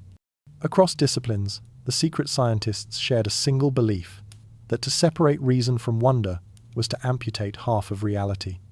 They were accused of blurring the boundary between science and mysticism. In truth, they were trying to heal it. They imagined a world where invention served insight, where every circuit mirrored the nervous system of the cosmos. Their experiments read like poetry, resonant chambers that sang to water, mirrors that bent time, coils that danced with light like halos. Failures, perhaps yet failures that changed the language of imagination. Even their downfall feels symbolic. One by one, they were undone by the same forces they had hoped to transcend: greed, fear, ridicule, the machinery of reputation. Tesla's power plants were replaced by corporations. Keeley's devices confiscated by creditors. Crookes' seances mocked in newspapers. The invisible, they discovered, is harder to defend than the tangible. Still, they left traces everywhere, in the hum of alternating current, in the flicker of neon light, in the radio signals that circle the globe like modern prayers. What makes their story enduring is not their failure, but their faith the belief that matter itself was conscious, that the divine was not above nature but within it. They lived as though discovery and devotion were one and the same act. When Tesla spoke to lightning, when Keeley tuned his harmonics, when Hilma painted her spirals of sound, each was performing a kind of worship disguised as science. Today, their names return like faint frequencies breaking through static. Historians re-examine their notebooks. Physicists recognize patterns once dismissed as delusion. Perhaps they were wrong about ether, but right about something deeper, that reality hums with energy unseen, that consciousness may yet prove to be the universe's oldest force. The border between mysticism and physics, it seems, is thinner than they were told. In their solitude, the secret scientists carried humanity's oldest desire, to touch the light without burning. They stood at the edge of comprehension and reached into the unknown, not for power, but for communion. The cost was exile, madness, and neglect, yet their work lingers like afterglow. Every time a satellite transmits across the void, every time a neuron fires in thought, the pulse of their dream continues. They tried to measure the soul and lost everything but their light. And through that loss, they preserved something the modern world had almost forgotten: the belief that knowledge is not a conquest, but a conversation with the infinite. Now, as the world moves toward war and secrecy, the glow of their lamps begins to fade. The open sky they once studied will soon fill with machines of destruction, and the language of energy will be rewritten as weaponry. The age of wonder is ending. The age of classified truth is about to begin. War has always loved the silence of genius. Behind every victory, behind every turning point that reshaped the 20th century, there were minds that worked in shadows: scientists, cryptographers, engineers, and philosophers who saved millions and changed everything, only to vanish behind the curtain of secrecy they helped to weave. They won the war for humanity, but history couldn't remember their names. When the Second World War began, the world was split not only by armies, but by ideas. The battlefields stretched across continents, but the true front lines were made of numbers, equations, and thoughts too dangerous to share. In dimly lit rooms filled with chalk dust and cigarette smoke, the quietest people on Earth were rewriting the rules of existence. Some broke codes, others split atoms. All of them served a cause larger than themselves, and in doing so, disappeared into it. At Bletchley Park in England, a mansion became a mind. Inside, mathematicians and linguists huddled around machines made of whirring rotors and clicking switches. Their task was simple in theory, impossible in practice: to read the thoughts of an enemy machine, the German Enigma. Among them was Alan Turing, a man whose gift was pattern, whose eyes saw logic where others saw chaos. Day after day, he listened to the pulse of encrypted messages and built a mechanical brain to break them. His work shortened the war by years, saving untold lives. Yet after victory, he was erased by the same society he had saved. His machines became the ancestors of modern computing. His name, a secret whispered decades too late. Across the ocean, another secret lab hummed with quiet urgency: Los Alamos, where the boundaries of the physical world were torn open. In the New Mexico desert, men and women studied the atom with a devotion that bordered on worship. They spoke of equations as others spoke of faith, but their revelations came with a price no one had yet imagined. What began as a race to end tyranny became the birth of annihilation. The scientists who unlocked the power of the sun soon watched it consume the innocence of their own cause. Some, like Oppenheimer, would live to hear the echo of their own creation: "Now I am become death, the destroyer of worlds." Others, unknown even to him, drifted into quiet government labs and were never heard from again. In these rooms of secrecy, a strange morality took root. To know too much was to lose one's name. Those who designed the radar networks that saved London from the Blitz, those who calculated ballistic trajectories, those who built the code systems that protected Allied communications, they worked in silence. Their triumphs classified, their failures erased. For them, anonymity was duty. Even their families never knew the depth of their contribution. When the war ended, their inventions were folded into peace, stripped of origin, rebranded as progress. But brilliance left unattended does not fade, it transforms. Many of these secret thinkers turned their wartime innovations into the skeleton of the modern world. The same technologies that cracked Enigma birthed the computer age. The radar that watched the skies became the seed of meteorology and navigation. The laboratories that studied atomic reaction became the foundations of modern energy. Yet the creators remained phantoms, their legacies absorbed by institutions that existed precisely to conceal them. There is tragedy in such silence. These men and women did not seek glory, they sought understanding. Yet understanding itself became the most dangerous possession on earth. Knowledge, once a beacon, was now a weapon. During war, every discovery was measured not by its beauty, but by its usefulness. Truth became tactical. The spirit of wonder that once guided science gave way to the logic of survival. And so, as the bombs fell and borders shifted, the great minds of the age were drawn into an invisible army, a war fought not in trenches, but in equations. Even philosophy was not immune. Scholars debated the ethics of creation in the same breath that governments drafted blueprints for destruction. The human mind had outgrown its conscience, and while the public celebrated the end of the war, the thinkers behind it watched with quiet dread. They had glimpsed the machinery of power too closely. Some withdrew from science altogether. Others were absorbed into new institutions that promised safety through secrecy. Thus began the age of the classified, a new world where truth itself wore a uniform. Some of them remain unknown even now. The cryptologists whose work formed the basis of artificial intelligence, the physicists whose early experiments led to quantum computing, the psychologists who studied fear and persuasion to perfect propaganda. Their papers remain locked in archives, their discoveries still echoing through technologies that define the present.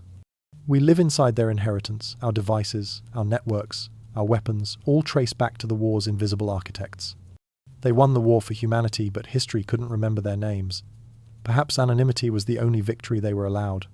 Fame, after all, demands exposure, and exposure in their world meant danger. To be forgotten was to be safe, and so they became the quiet foundation upon which the rest of the century would stand. Still, their absence haunts us. Every innovation since has carried their shadow, the moral question they left unresolved.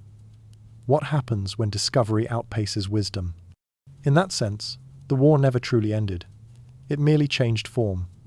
The laboratories became think tanks. The weapons became policies. The secret rooms expanded until they encompassed the whole world. The thinkers behind the curtain gave humanity tools to transcend itself, and in doing so, handed it the means to destroy itself. Yet perhaps, deep down, they believed that knowledge could not remain hidden forever, that even the most classified truth eventually demands to be seen. And so, as the fires of war cooled and a new tension began to rise, the great secret continued. A world now divided, not by armies, but by information. The age of codebreakers had ended. The age of coded realities was about to begin. The curtain would not fall, it would widen, covering the globe. And behind it, the next generation of thinkers would work in silence once more, shaping the invisible empire of the mind. They fought a war not for land, but for the human mind. When the world split into east and west, the battlefield was no longer measured in miles or armies. It was measured in thought. Every idea became a weapon, every emotion a territory to be conquered. Behind this invisible front line worked the thinkers they could never publicly admit existed. Philosophers turned strategists, psychologists turned architects of persuasion, mystics turned informants of the unseen. Their laboratories were offices without windows, their experiments written in code and denial. And though they lived in silence, their work redrew the boundaries of belief itself. In the years after World War II, governments learned that control of thought was far more efficient than control of people. Bullets could kill bodies, ideas could rewrite nations. The Cold War became a war of perception, and perception needed engineers. The CIA, the KGB, and their shadows across Europe began to recruit not just soldiers, but scholars, men and women, who understood how humans dream, fear, and obey. Universities became quiet extensions of intelligence agencies. The frontier of power moved inward, into the psyche. Psychologists studied how the mind could be fractured and rebuilt. Philosophers debated how to construct narratives so convincing they could replace reality itself. Mystics, those who once sought the divine, were questioned about trance, hypnosis, and altered states. In sterile rooms lined with fluorescent lights, ancient rituals were reinterpreted as data. Meditation became research. consciousness became a classified subject. The same societies that had once burned mystics now employed them. Some of this work was conducted under the banner of science. Projects with names like MK Ultra, Artichoke, and Bluebird attempted to explore the limits of control, how to erase memory, how to implant suggestion, how to design belief. What began as paranoia soon became prophecy. If one could control what people perceived, one could control what they became. But for every experiment that reached the surface, dozens remained buried under secrecy. The reports we know are only the faint echo of what was done, the visible ripples of a hidden ocean. Philosophers, too, were drawn into the web. Theories of language and reality, once the realm of metaphysics, became strategic tools. If words could shape perception, then philosophy could be weaponized. Semiotics, behaviorism, psychoanalysis, each was studied not for truth, but for leverage. The boundaries between academic thought and covert manipulation blurred until they were indistinguishable. The factory of ideas, once built for education, had become an engine of influence.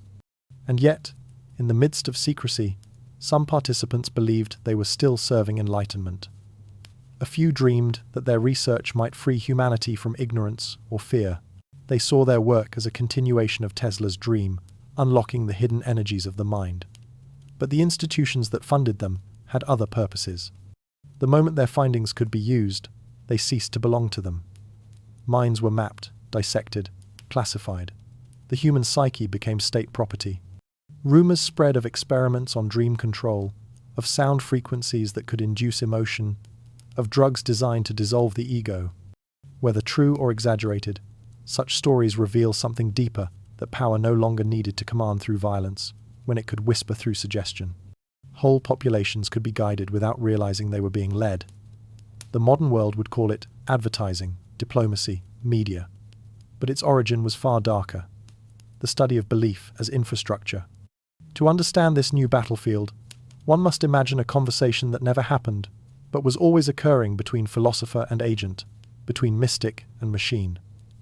What is truth? One asks.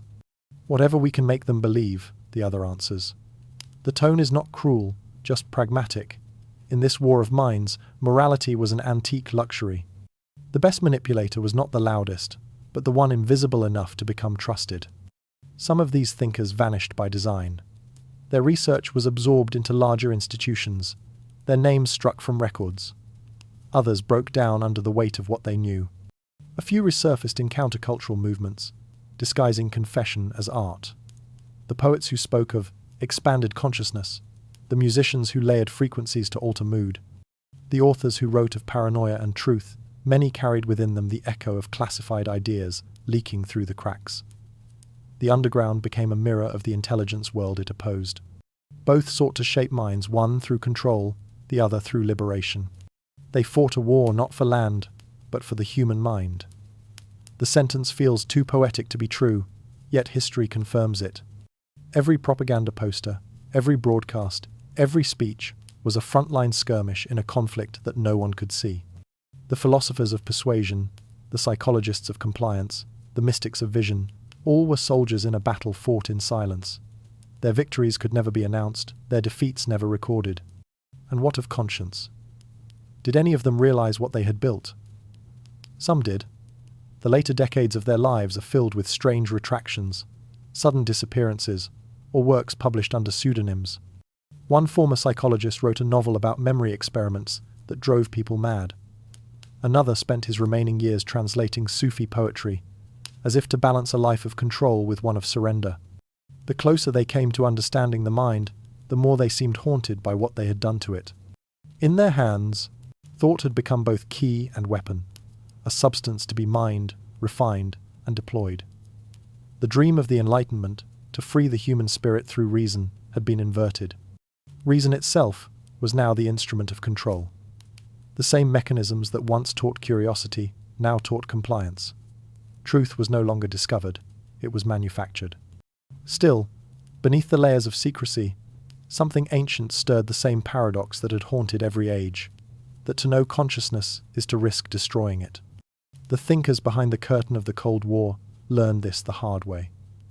They measured the soul not to understand it, but to command it and found it would not obey. As the decades passed, their influence spread like invisible ink, visible only under the heat of time. The slogans, the systems, the subtle architectures of persuasion that shape our modern world all trace back to those hidden rooms. The war of minds never ended, it only changed its tone. But history moves in circles. For every act of control, a counterforce begins to rise, a rebellion born not of violence, but of remembering. The next chapter belongs to those who rejected the machine of thought entirely, who searched for truth not in institutions, but within themselves.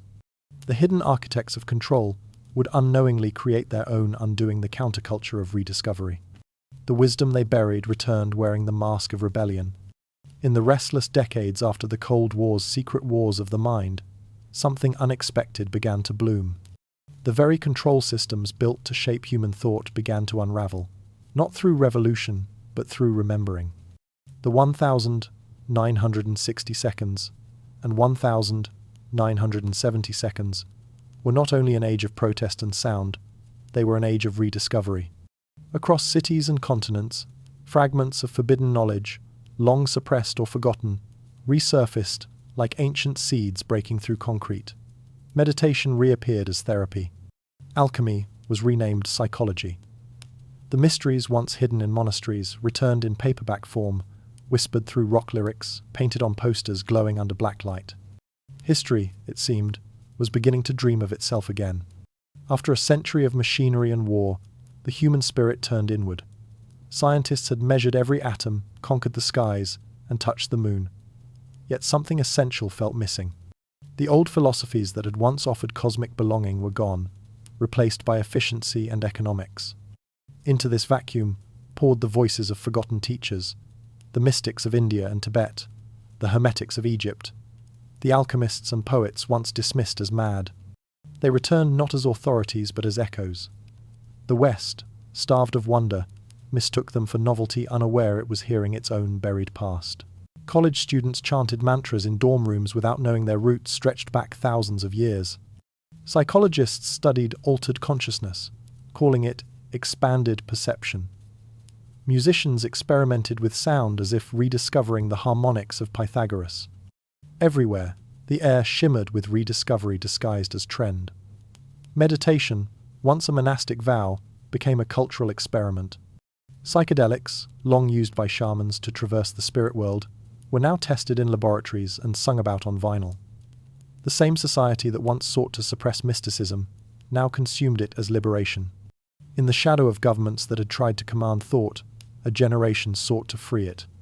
Figures like Aldous Huxley, Alan Watts, and Timothy Leary translated Eastern mysticism into Western language imperfectly, often irresponsibly, but with a longing that felt genuine.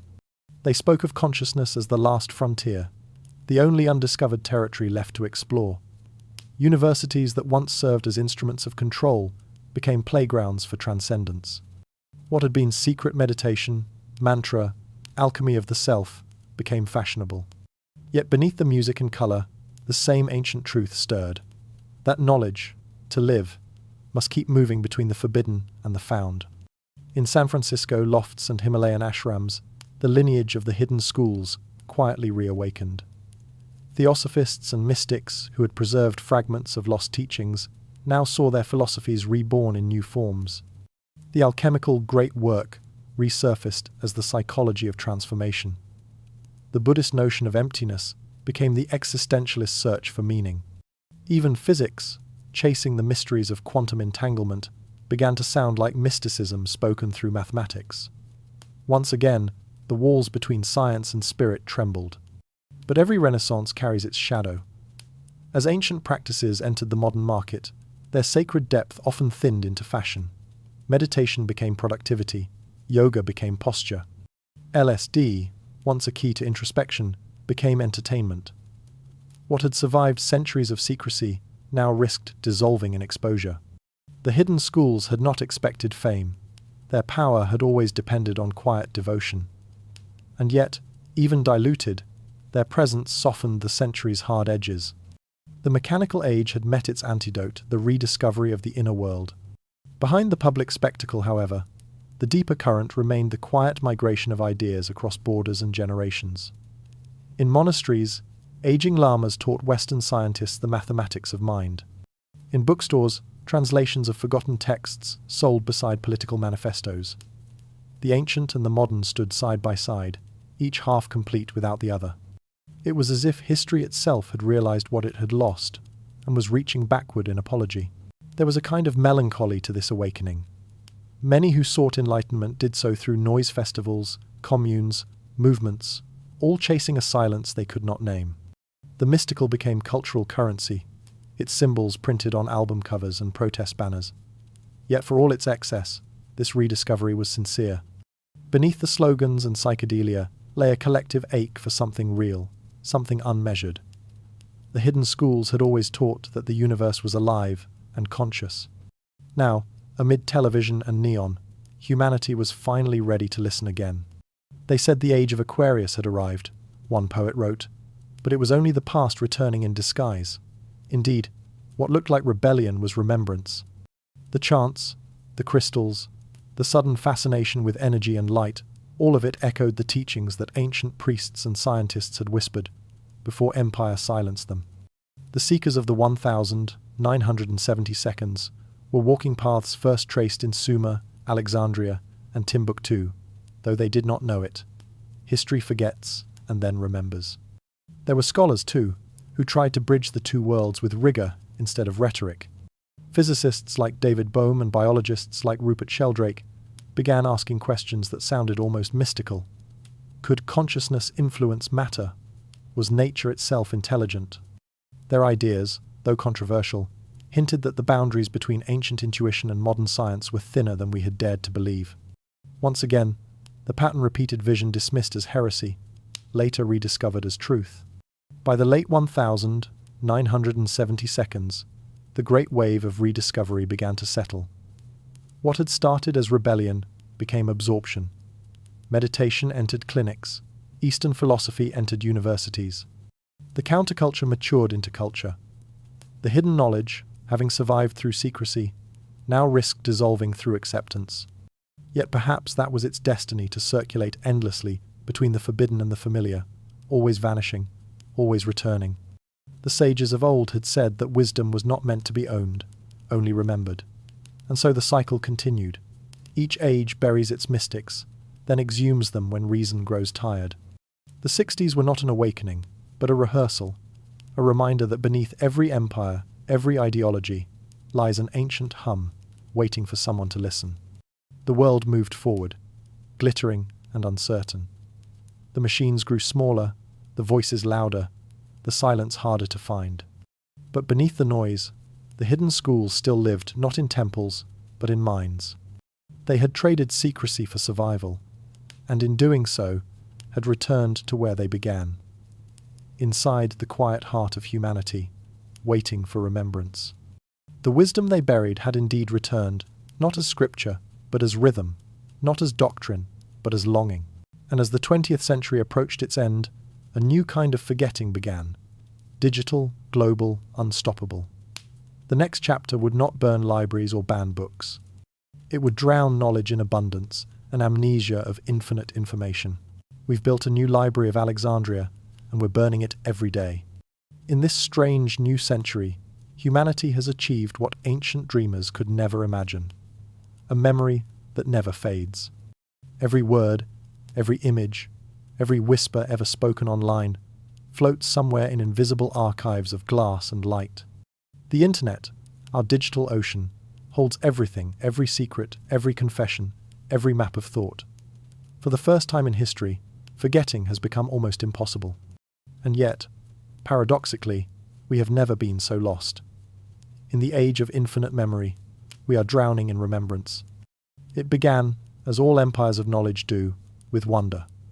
The first generation to enter the web felt as if they had touched immortality. Here was a world without decay, a place where thought could be preserved beyond the body. A single click could conjure centuries of art, the whispers of monks, the laughter of cities long gone. The dream of eternal preservation, once carved in stone, once written on parchment, now existed in code. We had built a new Alexandria, a library not of walls but of light. But libraries, no matter how vast, are fragile things.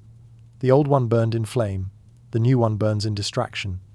Every truth, once discovered, now competes with 1,000 versions of itself. Algorithms decide what survives. Attention decides what dies.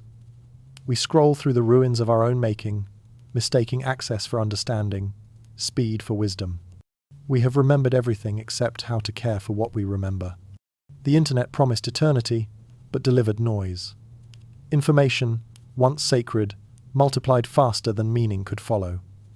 Each thought is archived, time-stamped, and forgotten in the same breath. The mind, overwhelmed, begins to imitate its machines, scrolling endlessly, storing nothing. The tragedy of our time is not ignorance, but excess of forgetting born of abundance. To the ancients, memory was devotion. Monks memorized entire scriptures because they believed truth must live within flesh, not parchment. Scribes wept when libraries burned because knowledge was finite, irreplaceable. But digital knowledge does not burn, it fades by saturation. Every idea, preserved, becomes another grain in an infinite desert of data.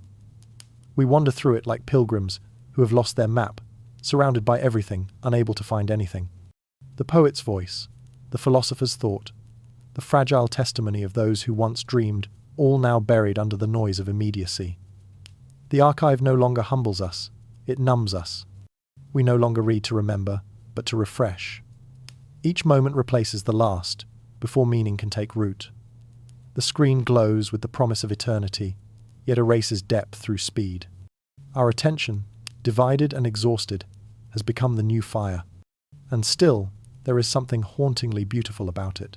For within this endless flood of memory lie echoes of every forgotten age, the hieroglyph, the prayer, the forbidden manuscript, all reborn in digital form. The web is a cathedral built from ghosts. Somewhere in its tangled architecture, the voices of the lost are still whispering, waiting for us to slow down enough to hear them. But speed has become our faith, and silence our heresy. We used to fear the destruction of knowledge. Now we fear its weight.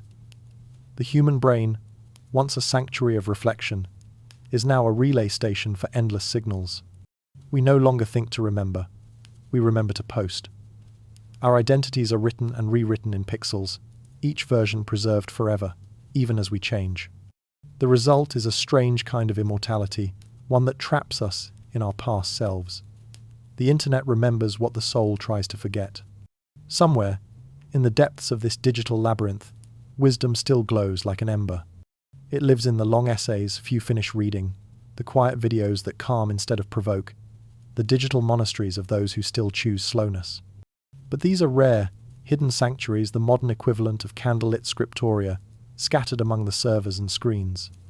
The rest is noise, the hum of infinite conversation, endless repetition, a collective mind too loud to listen to itself.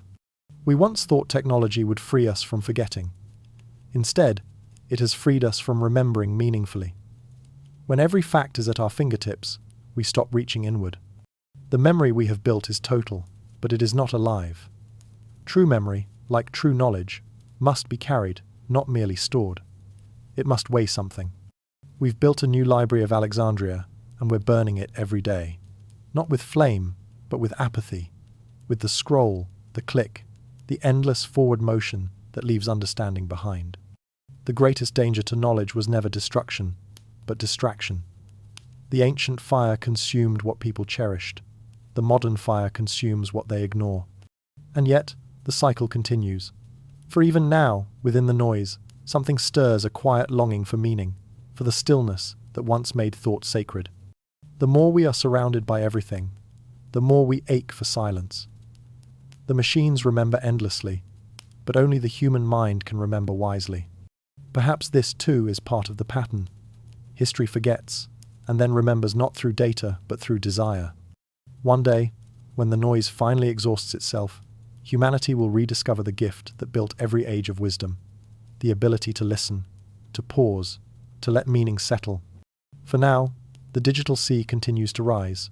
The archive grows, the fire burns quietly in every screen. But somewhere, amid the hum of infinite memory, the next rediscovery is already beginning, not of information, but of silence. In a world that forgets everything, those who listen become the last historians. The noise has never been louder, and yet, quietly, something miraculous has begun to return. Amid the flood of endless data and the glare of instant distraction, people have started to seek slowness again. It began almost unnoticed. Voices speaking softly in dark rooms, long silences between words, stories that unfolded like candlelight instead of fireworks. Podcasts, sleep narrations, slow cinema, the revival of listening. After centuries of chasing vision, the world is rediscovering the ear, the breath, the pause. And in that return lies a kind of salvation. The act of listening is older than writing. Before there were libraries or archives, there were firesides and storytellers. People who carried history not in books but in tone, in rhythm, in the rise and fall of their voice. Knowledge lived in sound, in the patience between sentences. When listeners disappeared, history lost its heartbeat. But now, in the endless hum of machines, the listener has re-emerged weary, curious, sleepless, scrolling through the ruins of information, searching not for news, but for meaning. They are the modern insomniacs, the watchers of the midnight world. Men and women who fall asleep not to silence, but to story. They drift through the half-light of the digital night, seeking the comfort of a human voice to remind them that understanding is still possible. For them, listening is not entertainment, it is survival. They come to the long-form storytellers, to the whispering historians and calm narrators, because the pace of the modern world has become too fast to feel real. In the darkness, with only a voice to guide them, they remember what attention once meant. Every era finds its keepers of memory. In the medieval monasteries, it was the monks with their ink-stained hands. In the early days of the printing press, it was the editors and scribes. Today, it is those who choose to listen and those who choose to speak slowly. Together, they rebuild the bridge between noise and meaning. The storyteller becomes the scribe, the audience, the archive. Every attentive ear becomes a tiny act of preservation. Long-form storytelling, the kind that unfolds over hours, where detail replaces spectacle, has become the new monastery. It gathers the weary and the curious, the dreamers who cannot sleep, and the thinkers who cannot rest. Within its calm cadence, time slows again. Listeners rediscover the pleasure of wondering, of allowing an idea to bloom without interruption. They become the new monks of the digital age, keeping vigil through the night with their headphones glowing like tiny candles. In slow cinema, too, the same impulse hums the rebellion against speed. Directors linger on stillness, the movement of clouds, the sound of footsteps, the pause of wind through grass. These films ask for patience, and in return, they offer presence. They remind us that attention is not passive, it is participation. To watch slowly is to resist the machine's hunger for novelty. To listen deeply is to remember what consciousness feels like when it isn't interrupted. We often think memory depends on storage, but it depends more on rhythm. When a story unfolds slowly, it gives the mind time to breathe. When a voice speaks softly, the listener's heartbeat syncs with it. This is how humans once remembered before books through resonance, not recording. The long-form storyteller revives this ancient contract. I will hold the silence if you will hold the attention. Together, we will keep time from vanishing. In a world that forgets everything, those who listen become the last historians. The sentence is not metaphor, it is fact. Every moment of attention is an act of preservation. Every person who listens to the end of a story restores a thread to the great tapestry of meaning. Against the tide of algorithmic noise, each listener becomes a witness not to spectacle, but to humanity. The resurgence of listening is not nostalgia, it is adaptation. The mind, overwhelmed by endless visual noise, has found refuge in the spoken word, where it can rest without shutting down. Late-night storytellers, philosophers, historians, they are not entertainers so much as caretakers of stillness. Their work offers sanctuary to those who have forgotten how to think in peace. Each story becomes a small rebellion against the erosion of focus, a reminder that depth still exists, even in an age of shallow abundance. And perhaps this is what the digital age needed, not more knowledge, but gentler ways to carry it. When words are spoken slowly, they regain weight. When ideas are allowed to breathe, they regain warmth. The listener's task is simple and sacred, to keep the world's noise from devouring its meaning. There is a kind of quiet revolution unfolding. Not in the streets, but in living rooms and bedrooms, in the glow of screens set to night mode. The insomniac listener, the long-form storyteller, the gentle historian together, they form the hidden resistance of our time. They build archives not of data, but of empathy. They remind us that attention, once lost, can be relearned, and that memory, once drowned, can be recovered through care. Some nights, it feels almost monastic. A single voice drifts through headphones. Outside, the world blurs into darkness. The listener closes their eyes and lets the story carry them across centuries, through forgotten cities, vanished thinkers, the echo of civilizations long gone. They are no longer scrolling, they are remembering. They are the continuation of something ancient, the tradition of listening as devotion. And so, the circle turns again. The storyteller speaks. The listener keeps vigil. In this quiet exchange, history breathes. The modern world may forget faster than any before it, but these moments of shared attention are its counterweight proof that meaning can still survive amid the flood. Soon, the story will draw to its close, not with noise, but with stillness. The listener, half asleep, half awake, will carry its memory into dreams. And somewhere in that drift between consciousness and rest, the old truth endures, that silence, when truly heard, is not emptiness. It is continuity. It is what remains when the noise has passed. The listeners have returned patient, unseen, awake in the dark. They are the new librarians of the soul, guarding the fragile art of remembrance. The world rushes forward, forgetting itself, but they stay behind, holding the thread, and because they listen, the story, our story, continues. They vanished, yet their thoughts still move your hands every day. Across the long corridors of time, from the tombs of ancient architects to the silent notebooks of lost inventors, there runs a single thread, invisible, unbroken, alive.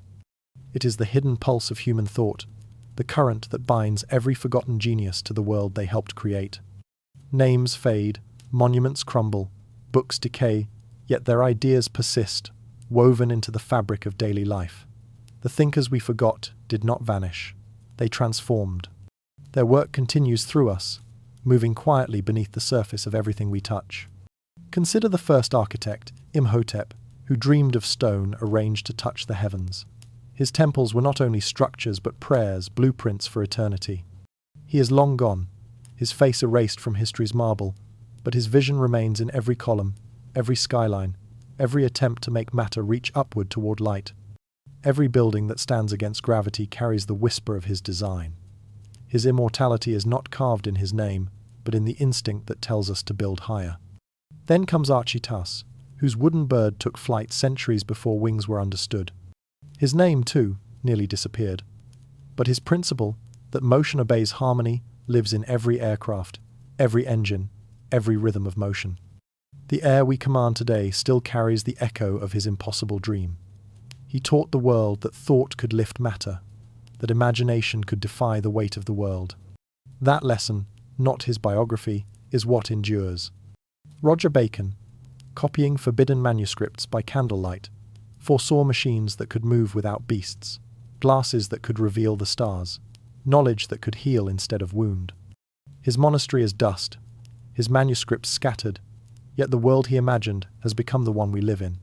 Every lens that brings the distant close, every screen that reveals the unseen, is an extension of his invisible hand. And Giordano Bruno, who dared to say the stars were suns, that life might bloom in endless worlds, his body burned, but his idea could not. We look now through telescopes at galaxies billions of years away, still trying to catch up with his courage. His flame became literal, and then became metaphor, the eternal fire of curiosity. Later, Tesla called down lightning in his laboratory and spoke to energy as if it were alive. His world never understood him, yet it now runs on his vision. Every flickering light, every hum of current, every invisible signal passing through the air bears his signature. He was mocked as a dreamer, forgotten as a man, but remembered as a force. His immortality hums in the walls around us. Even those whose names were never known, the unnamed weavers, the nameless mathematicians, the artisans whose inventions were stolen, all planted seeds that refused to die. A wheel turned in Mesopotamia and began to roll forever. A lens was ground in a forgotten workshop and reshaped how we see the world. their anonymity became their eternity. In the grand architecture of civilization, the unremembered are the true foundations. It is tempting to believe that history moves forward through memory, but perhaps it moves through forgetting. Every era loses what it cannot yet understand, only to rediscover it in another form. Ideas sleep like embers buried under centuries, waiting for breath. When they awaken, they wear new names, new tools, new languages. The thinker is gone, the thought survives. This is the hidden thread, the way knowledge reincarnates through use, not recognition. We live surrounded by ghosts, disguised as technology. Every device, every bridge, every word is a relic of someone's vanished imagination. The algorithms that guide us descend from philosophers' logic. The medicine that heals us descends from alchemists' faith. Even our dreams to fly, to communicate instantly, to reach the stars were first dreamed by those whom time erased. To live in the modern world is to walk through a cathedral built by the forgotten. They vanished, yet their thoughts still move your hands every day. The keyboard beneath your fingers, the glass through which you read, the electricity that carries this voice, all of it is their afterlife. Each invention, each insight, is a thread in a tapestry too vast for any single name to claim. The great irony of genius is that it seeks immortality through the one path that guarantees anonymity, influence. The more their work succeeds, the less we remember them. The wheel no longer belongs to its inventor. The word no longer belongs to its scribe. The light bulb no longer belongs to its spark. Perhaps this is what the forgotten thinkers understood all along, that eternity is not fame, but transmission. To plant an idea that outlives you is to live forever in disguise. Their legacy is not statues or stories, but habits, instincts, ways of seeing. We don't speak their names, but we speak their language, the grammar of progress, the syntax of imagination.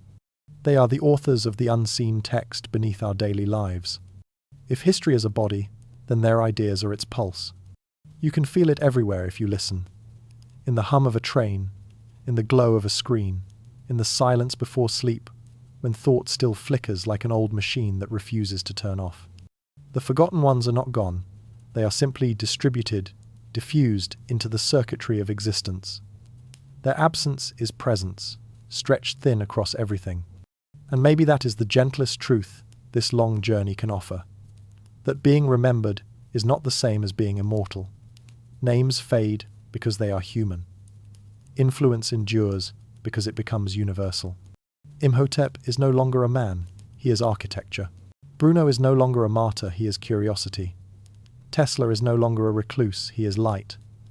To be forgotten by history is not to vanish, but to dissolve into the very things that sustain it. The hidden thread runs through all of time, unbroken, unnoticed, eternal. It ties the hands of the first sculptor to the fingertips of the modern engineer, the quill of the monk to the stylus of the designer, the prayers of the past to the code of the present. It is the lineage of thought itself, passing quietly from dreamer to dreamer. And though the faces change, the essence remains. A single human wish to understand, to create, to leave behind something that lasts longer than breath. That wish has never gone extinct. It only changes form. So when you touch the screen, when you light a candle, when you listen to the story of those who disappeared, know that you are touching them still. You are part of their continuity, the living proof that forgetting is never final, that memory always finds its way back, even through the quietest of hands. The hidden thread does not need recognition to endure. It only needs someone, somewhere, to keep listening. The world forgets, but silence remembers. Night has fallen again. The machines hum softly in their sleep, the cities exhale, and the restless noise of the day fades into a deeper quiet. Somewhere in that stillness, memory begins to breathe. It rises not as a sound, but as a feeling, a faint pulse beneath the noise of history, the rhythm that has never stopped. The world forgets its thinkers, its dreamers, its quiet architects of wonder. But silence, patient and eternal, keeps their names. The camera drifts now through the corridors of time, through empty libraries and dust-covered workshops, through the ruins of temples that once echoed with chanting. Every space hums with the presence of what was left behind, fragments of blueprints, broken instruments, words that no one has spoken in centuries. A cracked tablet still bears the mathematics of an ancient engineer. A burned page holds a line of forbidden poetry. A shattered lens still catches light, bending it the way its maker intended. They are all pieces of a great whisper, waiting to be heard again. Silence is the oldest historian. It records what words cannot. Empires fall, languages vanish, and even memory fades. But silence keeps everything. The intention behind the gesture, the courage behind the thought, the breath behind the word. When the noise of each century ends, what remains is not absence but resonance. The forgotten thinkers live here, in the spaces between sound. They are the murmur behind the hum of electricity, the ghost behind a melody, the reason a bridge feels almost sacred when you stand beneath it. Perhaps that is why the world's most sacred places, cathedrals, libraries, observatories, all sound the same when empty. They hum. They hold silence like a relic. Not emptiness, but fullness beyond noise. It is there that remembrance happens not through speech, but through stillness. When we stand in quiet long enough, we become witnesses to what the centuries have hidden. We feel the pulse of those who came before, not as history, but as presence. The narrator walks through a forgotten archive. Dust swirls like ash in the beam of a single lamp. Every shelf holds 1,000 invisible lives. A manuscript written by a monk who believed his words would save souls. A set of equations, scrawled in the margin of a notebook, the seed of a theory never published. An unfinished drawing of a wing, an idea of flight, waiting for centuries to take shape. All of them speaking, but only to those who have learned to listen. The silence is not empty. It is crowded. It is the meeting place of all that was ever thought. In it, Imhotep's stones stand beside Tesla's towers, Archytas's gears turn beside Ada Lovelace's code. They are no longer separated by era or language. The silence has gathered them together, merging their fragments into something whole. What one began, another continued. What one imagined, another built. The chain of thought never broke, it only changed hands. There is comfort in knowing that nothing is truly lost, that even when the world forgets, the act of forgetting becomes its own form of remembrance. The buried seed remembers how to grow. The abandoned melody waits for another instrument. Every lost name leaves behind an echo, a pattern that will draw a listener centuries later. This is how knowledge survives extinction, not through permanence, but through return. We think of time as a straight line, but perhaps it is a circle made of echoes. Every age of discovery rises from the ashes of its own forgetting. The thinkers who vanished are not gone. They are preparing their reappearance, wearing new faces, speaking new tongues. A child somewhere is dreaming of light, unaware that they are continuing Tesla's prayer. A student is sketching a machine, repeating Archytas's motion. A writer is imagining a world beyond the stars, whispering Bruno's fire. The silence teaches through inspiration. The night deepens. The stars look older than truth, and yet they are only light still travelling. The same could be said of ideas, their glow outlives their origin. Even when no one names them, they keep shining. In this way, silence does not preserve knowledge, it circulates it. Each listener, each dreamer, becomes a vessel, carrying something forward. The story of thought is not written in books, it is carried in people. The world forgets, but silence remembers. The words linger, not as warning but as comfort. Forgetting is part of the design. Memory needs sleep, just as thought needs pause. The silence between discoveries is what allows meaning to take root. The ruins, the pauses, the empty pages, they are not failures of history. They are the breathing spaces through which wisdom endures. Now, as the camera drifts higher over sleeping cities, glowing circuits, and ancient stones bathed in moonlight, the whisper returns. It is faint at first, then clearer. Fragments of languages blending together, as if all of time were trying to speak at once. Every word is a thank you, a remembrance, a continuation. The world hums with thought. The forgotten thinkers have become the dream itself. The narrator's voice softens, almost merging with the quiet. They are not gone, they have only changed form. They are in the rhythm of your breath when you think, in the spark that leaps when you understand. They are in the light that hums through your walls, in the curve of bridges, in the stories we tell to stay awake. They are in you. The last image is not of a person, but of a page turning itself, an invisible wind lifting it, as if memory were choosing to continue. Then the sound fades. No music, only a long exhale. The world lies still again, wrapped in its own remembering. Perhaps that is the final secret the forgotten thinkers left behind. That truth does not vanish. When silence falls, it is silence that keeps it alive. And so the story ends, as all true stories do, not with an ending, but with a pause, a breath held between centuries, a waiting, because silence remembers. And through that remembering, the world will dream again.